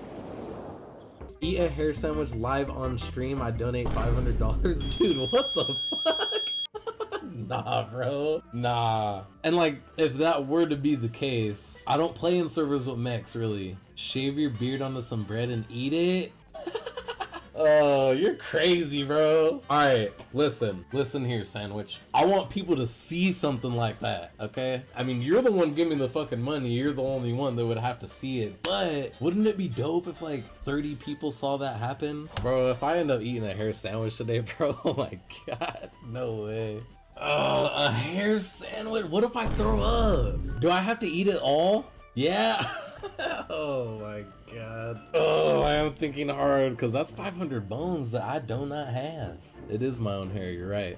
It is. That's the main reason why I'm scared. No, I'm just kidding. Oh, yeah, I don't have a donate tab, and Sandwich probably... Oh, Fat Ribs. No, he's still here. Yeah, I was just asking Icky that too. I was like, wait. I was like, if he donates me $500 for real, how is he gonna donate me $500? Because I don't want you to do it through subs or through fucking bits because Twitch is gonna take all my fucking money. You know what? Just bring your ass on over here to California, bro, and pay me cash. Oh shit, we got people coming through. So I heard about eating a sandwich of some sorts. Yes, sir, you heard correctly. We got Sandwich in the chat. Hair Sandwich claims that he will pay me $500 if I eat a hair sandwich. He did it. What? He did it. What? He no sent it. fucking way. What the fuck? What's done is done, like he says. What the fuck? Because he just sent the $500 for Isaac. This is real. What are you gonna do, babe? I'm doing it. I got to. Oh god. That's crazy. Are you crying? Yeah. I haven't even done it yet, but I'm gonna do it. And the reason why I can't hold it back is mainly because in real life, I'm legitimately like, I'm for real struggling right now, bro. And this right here is legitimately gonna keep my head above water for the next few months. And like, this shit's insane, bro. Like, I've never gotten a donation like this ever in my life, and I've been streaming for years, bro. I've been doing this shit for a long time, and I ain't never got no shit like this before, bro. This shit's like insane. Like, I can't hold it back, and this is like genuine emotions right here, because like this is like a dream, even though it's not like the big bucks and it's not, you know, like a profession of mine, but this is 100% like a success for me. Like, I became a streamer, I got affiliated, I'm building my community, I'm fucking networking with people, and it's like starting to come back in a crazy ass way, and I'm like drowning right now, and like my community's like helping me out of nowhere. Hell yeah, I took cheese. We got turkey, cheese, mayo, and that's it. That's all I fucking got, okay? This is a poor man's sandwich. Oh yeah, you're right. Let's get this. Y'all are fucking crazy, man. I can't believe I'm doing this shit. Should I shave the beard or should I shave the stash? My stash is pretty long. Got a lot of hair. Got a lot of hair in the stash. My hands are shaking. This is something that I learned from Savage's stepdad. It gives texture to the sandwich. You don't just throw your meat in there all fucking just, you know? You gotta give texture to the sandwich. Oh great, now Mama Icky's in here. Oh my god, if all you guys see me throw up, oh my god, I am sorry. Here comes the fucking hair. Actually, I need a mirror, I'm gonna fuck my shit. It looks disgusting. I can't sit down for this one, fuck! You guys wanna see it? Ew! Oh shit! Oh shit! We need hype in the chat. We need hype in the chat. Blitz, hype in the chat. Here we go. A little more hype in the chat. Here we go. He threw the salt. We got the pepper. We got the beverage coming. This is shout out to Sandwich. If y'all aren't following Sandwich already, go to his fucking page and follow him right fucking now. He's the one who's making this happen. And we have a piece of Icky's hair on it. Is there really? Piece of Icky's hair is on it. You see that? Where? You see that? Where? You see her fucking hair on it? And he wants me to lose the glasses. I gotta do it blind. Alright, that helped a little bit. Oh, that helped a little bit. He said do it. He said do it. Oh wait, Nene and I don't have a shot ready. Fuck. Oh, they said do it. Oh.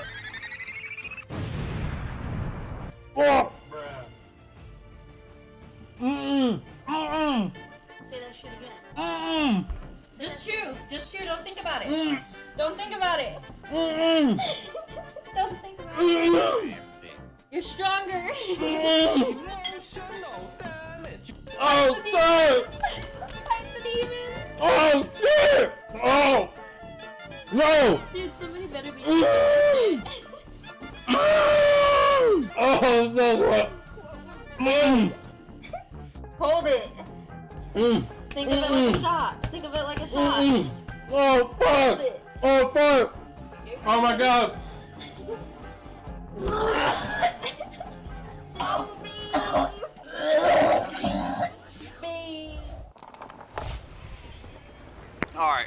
Alright.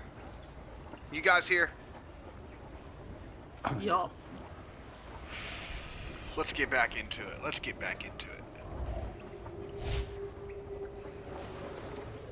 Believe we were trying to get Harlem and them on the boat. I almost like the hack room better for this scene. On stream.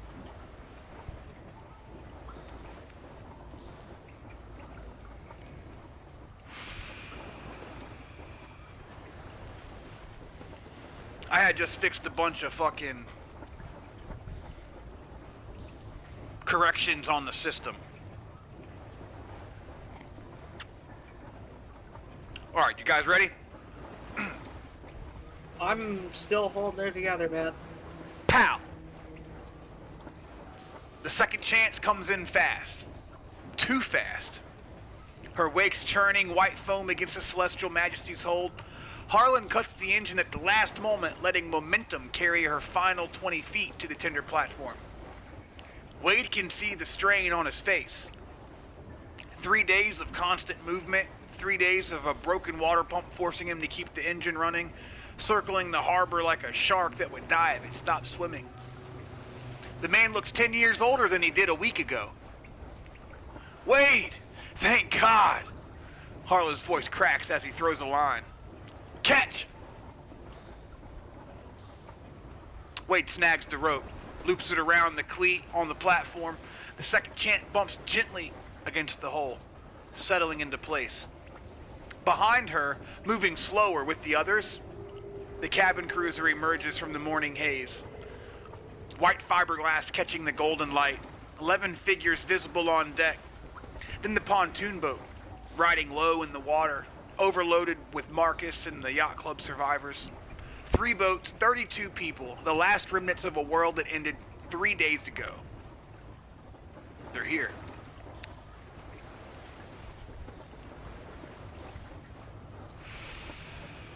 Delia is the first to speak.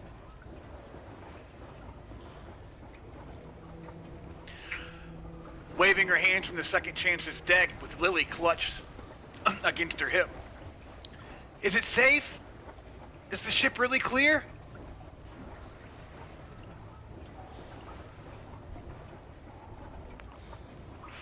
I mean, for what we know, it is safe. We cleared out everything that was in there. Dr. Okonkwo appears at the rail. He looks exhausted. 3 days of treating James's burns with inadequate supplies and 3 days of keeping Tomas stable with the bullet lodged in his back. But his eyes are sharp. They're already assessing. How many wounded? Oh, yeah. We got a lot of those wounded types, so you're gonna have to come check those out. Okonkwo nods, already reaching for his medical bag. I'll need Grace to assist. Grace. Grace Chin appears behind him, young, dark-haired Okonkwo's assistant. And it says here, not his daughter. His daughter is dead, but he doesn't know it yet. It specifically says it. Wade's stomach tightens, but that conversation can wait. It has to wait. Get up here, Doc. We'll figure out the rest. Okonkwo moves towards the ladder. And that's when Wade sees the problem. I'm gonna stand at the bottom and catch the Aqua Congo in case he falls.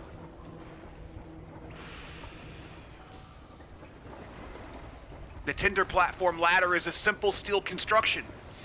12 rungs bolted to the hull, descending 8 feet to a narrow lower platform at water level. It's functional and it's sturdy. And also completely impossible for half the people who need to climb up it. Yeah. James is lying on the second chance's deck wrapped in blankets that can't hide the damage beneath.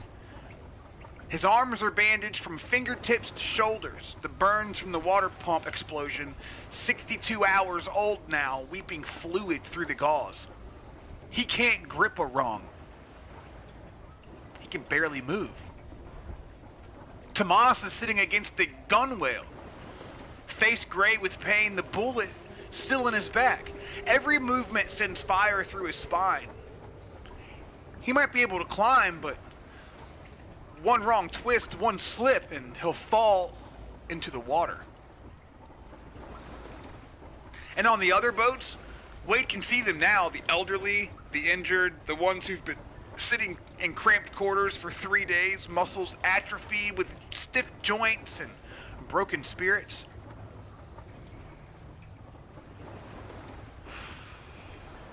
We still have rope, don't we? Marcus, Yeah, I guess they put a rope on me. Marcus calls from the pontoon. We've got Mrs. Patterson. She's 73. Mr. Reeves? And the Delgado kid twisted his ankle yesterday. Wade looks at the ladder, looks at the wounded, looks at the 8-foot gap between water and platform. Shit. Rob limps to the edge of the platform. 1 second, I'm sorry to interrupt you. Rob limps to the edge of the platform, his own arm still in a sling, and peers down at the boats.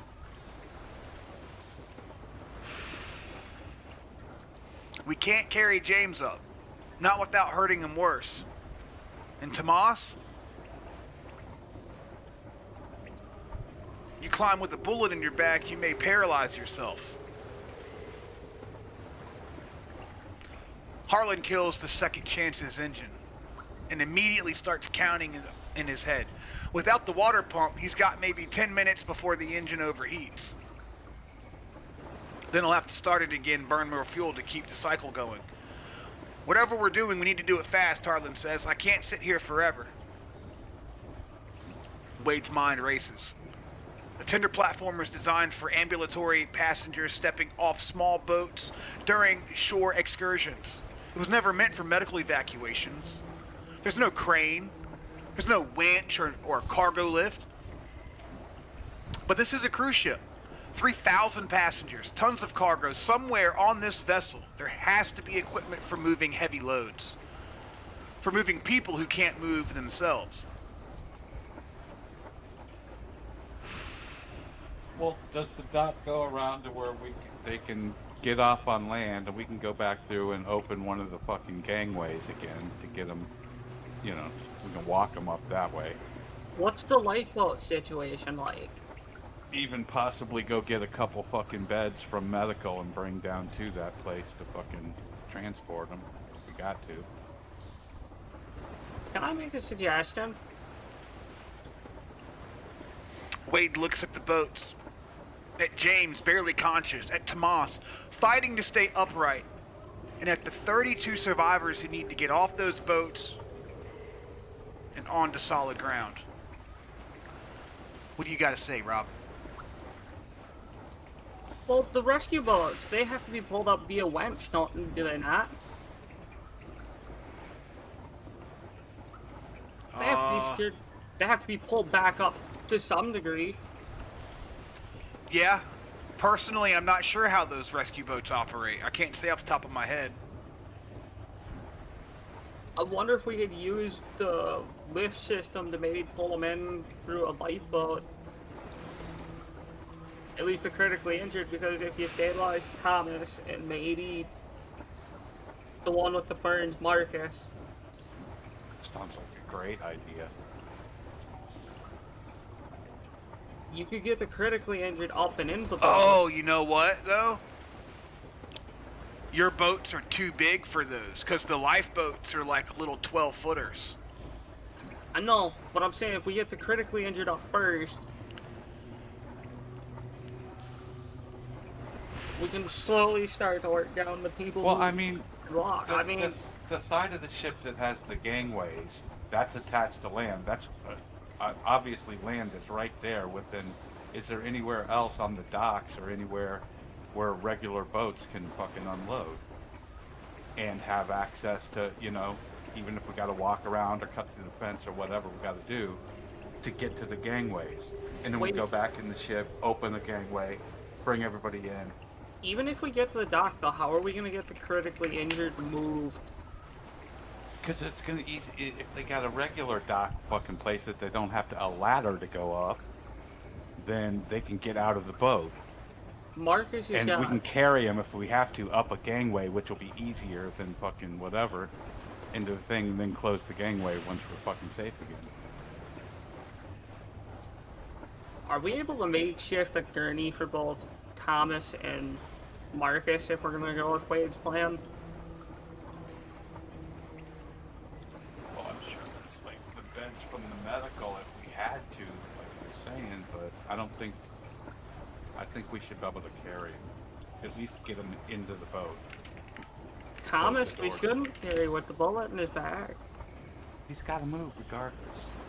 I agree with your statement there, Wade. I'm saying, though, we can't just pick them up willy-nilly. We gotta sort of think about this a little bit. If we just lift them up, that bullet's gonna be wailing around his spine.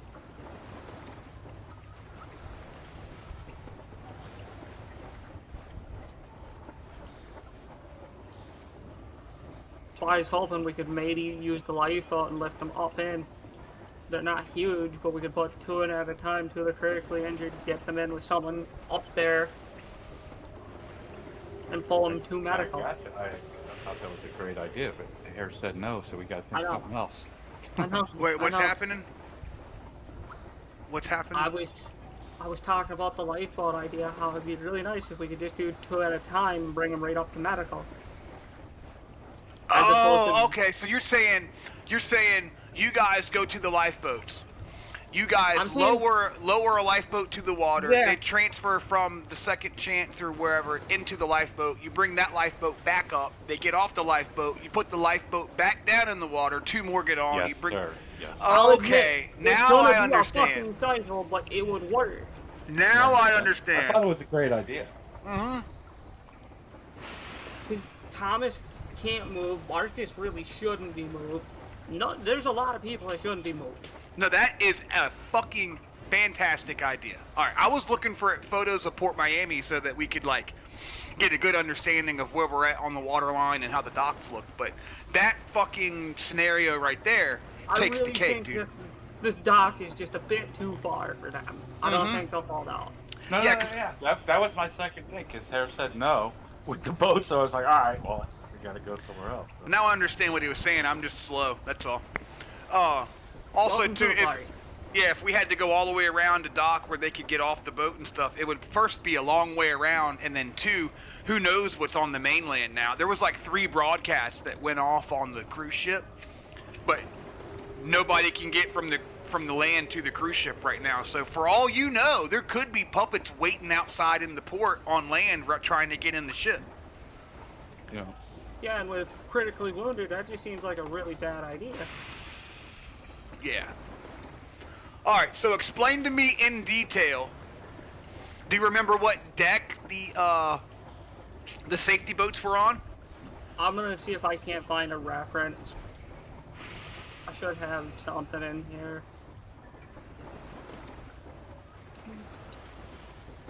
Then again, we talked too I know much. there was 2 different levels that had them.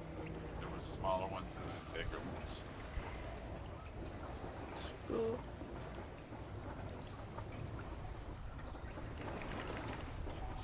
Steven would know.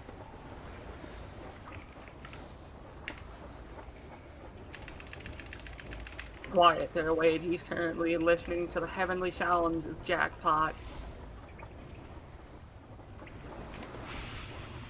Jackpot! Jackpot! All right. What in session 3? We go to session 4, maybe. Somewhere in... Oh, wait. I found the ship layout.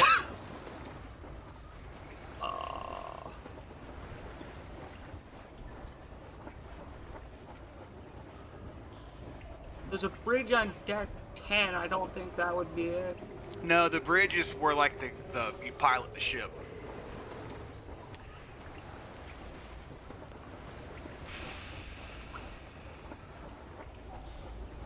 It's got to be Medical session boat. 5. Hold on, session 5 I think is where we found the rescue boats and dropped them.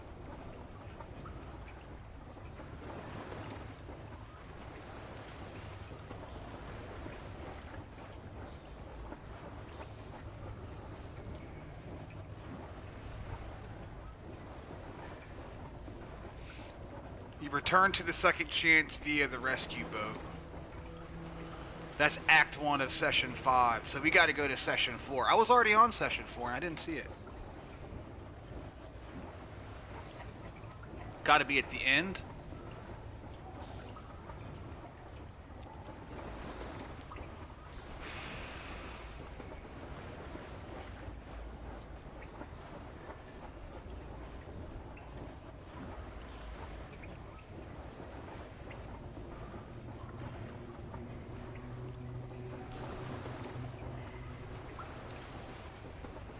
Dude, I remember the scene because we found a survivor up there. That and we had I believe we had to use lifeboats or something.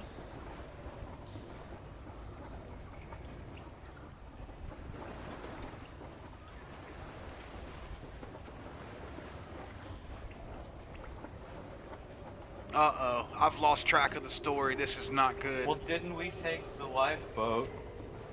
We Yeah. took it, and we drove it out to Harlan the first time, and then drove back to the boat on our own, right? Yep. Yes. We're in one of the fucking security things. You've got one tied to that platform down low where y'all are at, yeah. Can we put Marcus and Tomas? No, we'll have to do those two separately. They're too critical. Get anyone who's able to at the very least sit still into that boat and just start moving them up. We'll get to the critical people.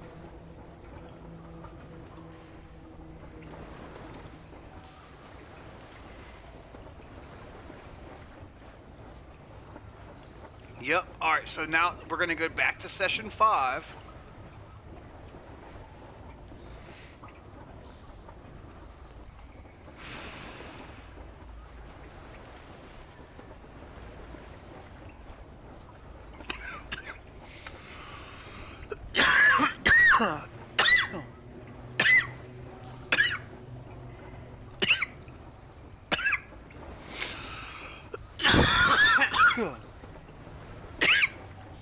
Let's see. Let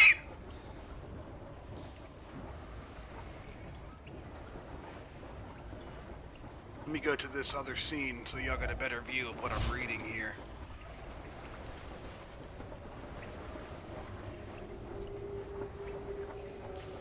That's James getting burned.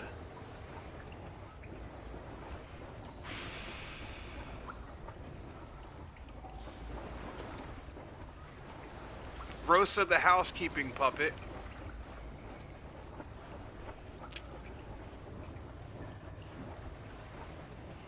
Wow. The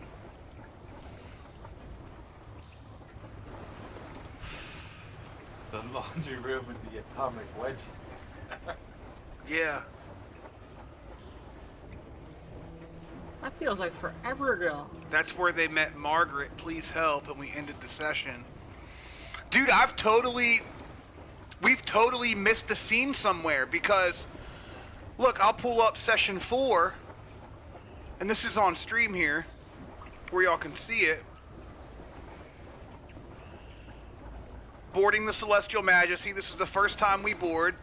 You got the entry, engine room reconnaissance, we seen the puppet. Y'all went in and attacked the one puppet, and then there was a female puppet over on top of you guys on one of the, like, catwalk platforms. Could we say that, or maybe saying that when we boarded the Majesty the first time? Go all the way until the end of that, until we leave. Right, so, second wave, that's when you hear Victor firing off in the hallway. Pow, pow, pow, pow.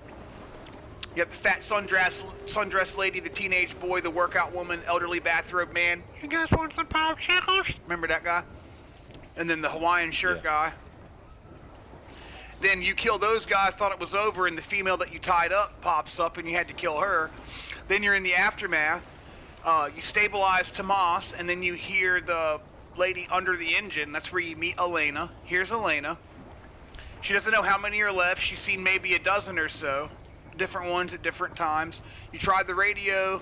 Nothing happens. Deck 2 service balcony, Celestial Majesty. Elena leads them to a small exterior platform service balcony. The afternoon sun hits like a physical forest after the dim emergency lighting, and Wade scans the water. Searches for the second chance. The second chance is still there, but she's not where they left her. The sport fisher has drifted 200 yards from its original position.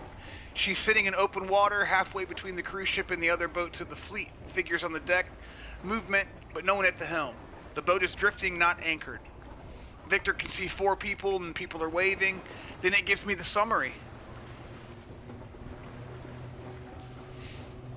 That session's over, it says. 11 puppets eliminated. Wade, Tomas, Victor, Elena. New survivor, uninjured, knows the ship's layout, equipment status.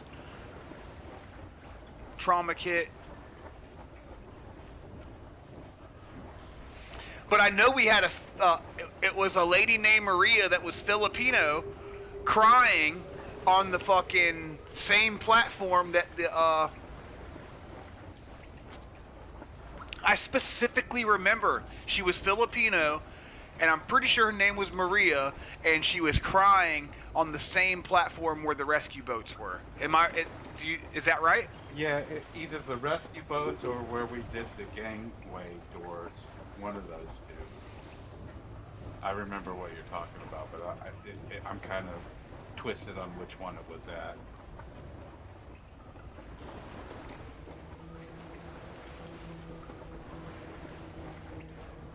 Boss, I'm fucking tired. You tired? You ready to call it? I'm sorry, but can I please call it? I need to be able to figure some shit out in my head. Alright, where are we at in the story? I don't know. We were Alright. trying to pull people up from lifeboats into ship. Alright, let's, the question. Okonkwo is already climbing the ladder. Medical bag over his shoulder. Grace Chin follows. The healthy ones can make it up. That's not the problem. The problem is everyone else. I'll go to the medical bay, Dr. Okonkwo says as he reaches the platform. Start assessing your wounded. But wait. We need to get James up here within the hour, or there won't be anything left to save. He doesn't wait for a response. He and Grace disappear through the deck 1 door, heading for the stairwell. Wade turns to Rob. The cargo hold, the one with the dead puppet. There has to be something in there we could use, and if there isn't... Oh, we gotta tell Okonkwo about the knock. Yeah, that's true. No, that's debatable. Below, James moans softly. That's debatable. He won't be able to get into the room without knowing how to knock. I know, but I mean, we can, so it's like, do we really fucking... whatever. Below, James Are you moans going softly. up there? Is that what you're saying? I'm staying I'm here too to try tired. to help the Let's just people off the continue. boat. Below, James moans softly. The burns are eating him alive, hour by hour. The clock is ticking. Alright, Stewie says he's got to call it, guys. Dr. Okonkwo and Grace Chin are heading to the medical bay. The healthy survivors can climb the ladder, but James, Tomas, and several others cannot make the climb safely. Wade and Rob need to find a way to lift the wounded from the boats and the tender platform, and they need to do it fast. Current time is approximately 7:40 a.m. That's where we can leave off. You got to dip out of here, Stu? Yeah. I'll Alright, see you buddy. later. I appreciate you playing, man. Good games, buddy. Yeah, I apologize, guys. I really do. All good, my friend. Enjoy your night, buddy. We're gonna wrap this game up. I think I might play some, something else, though.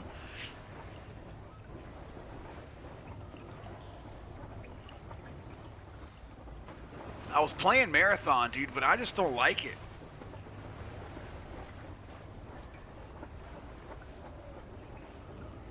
Kinda. I don't know.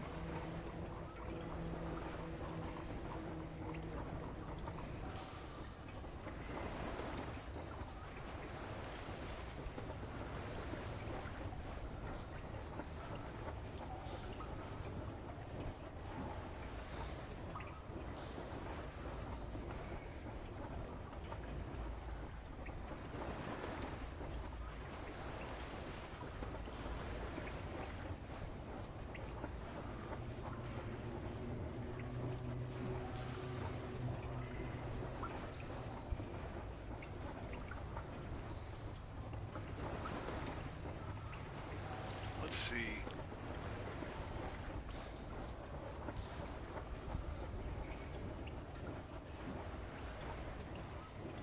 I'm seeing where the data here starts.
Alright, that's Jerome.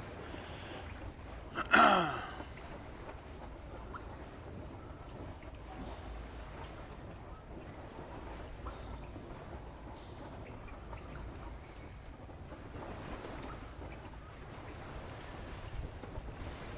fuck it.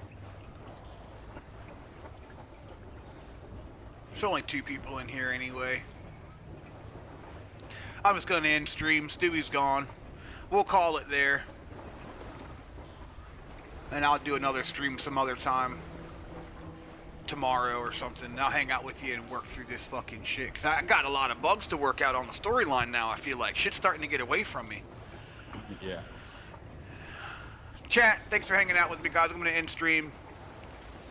We started a little bit late, had to end a little bit early, so it wasn't a great one. We progressed the story slightly.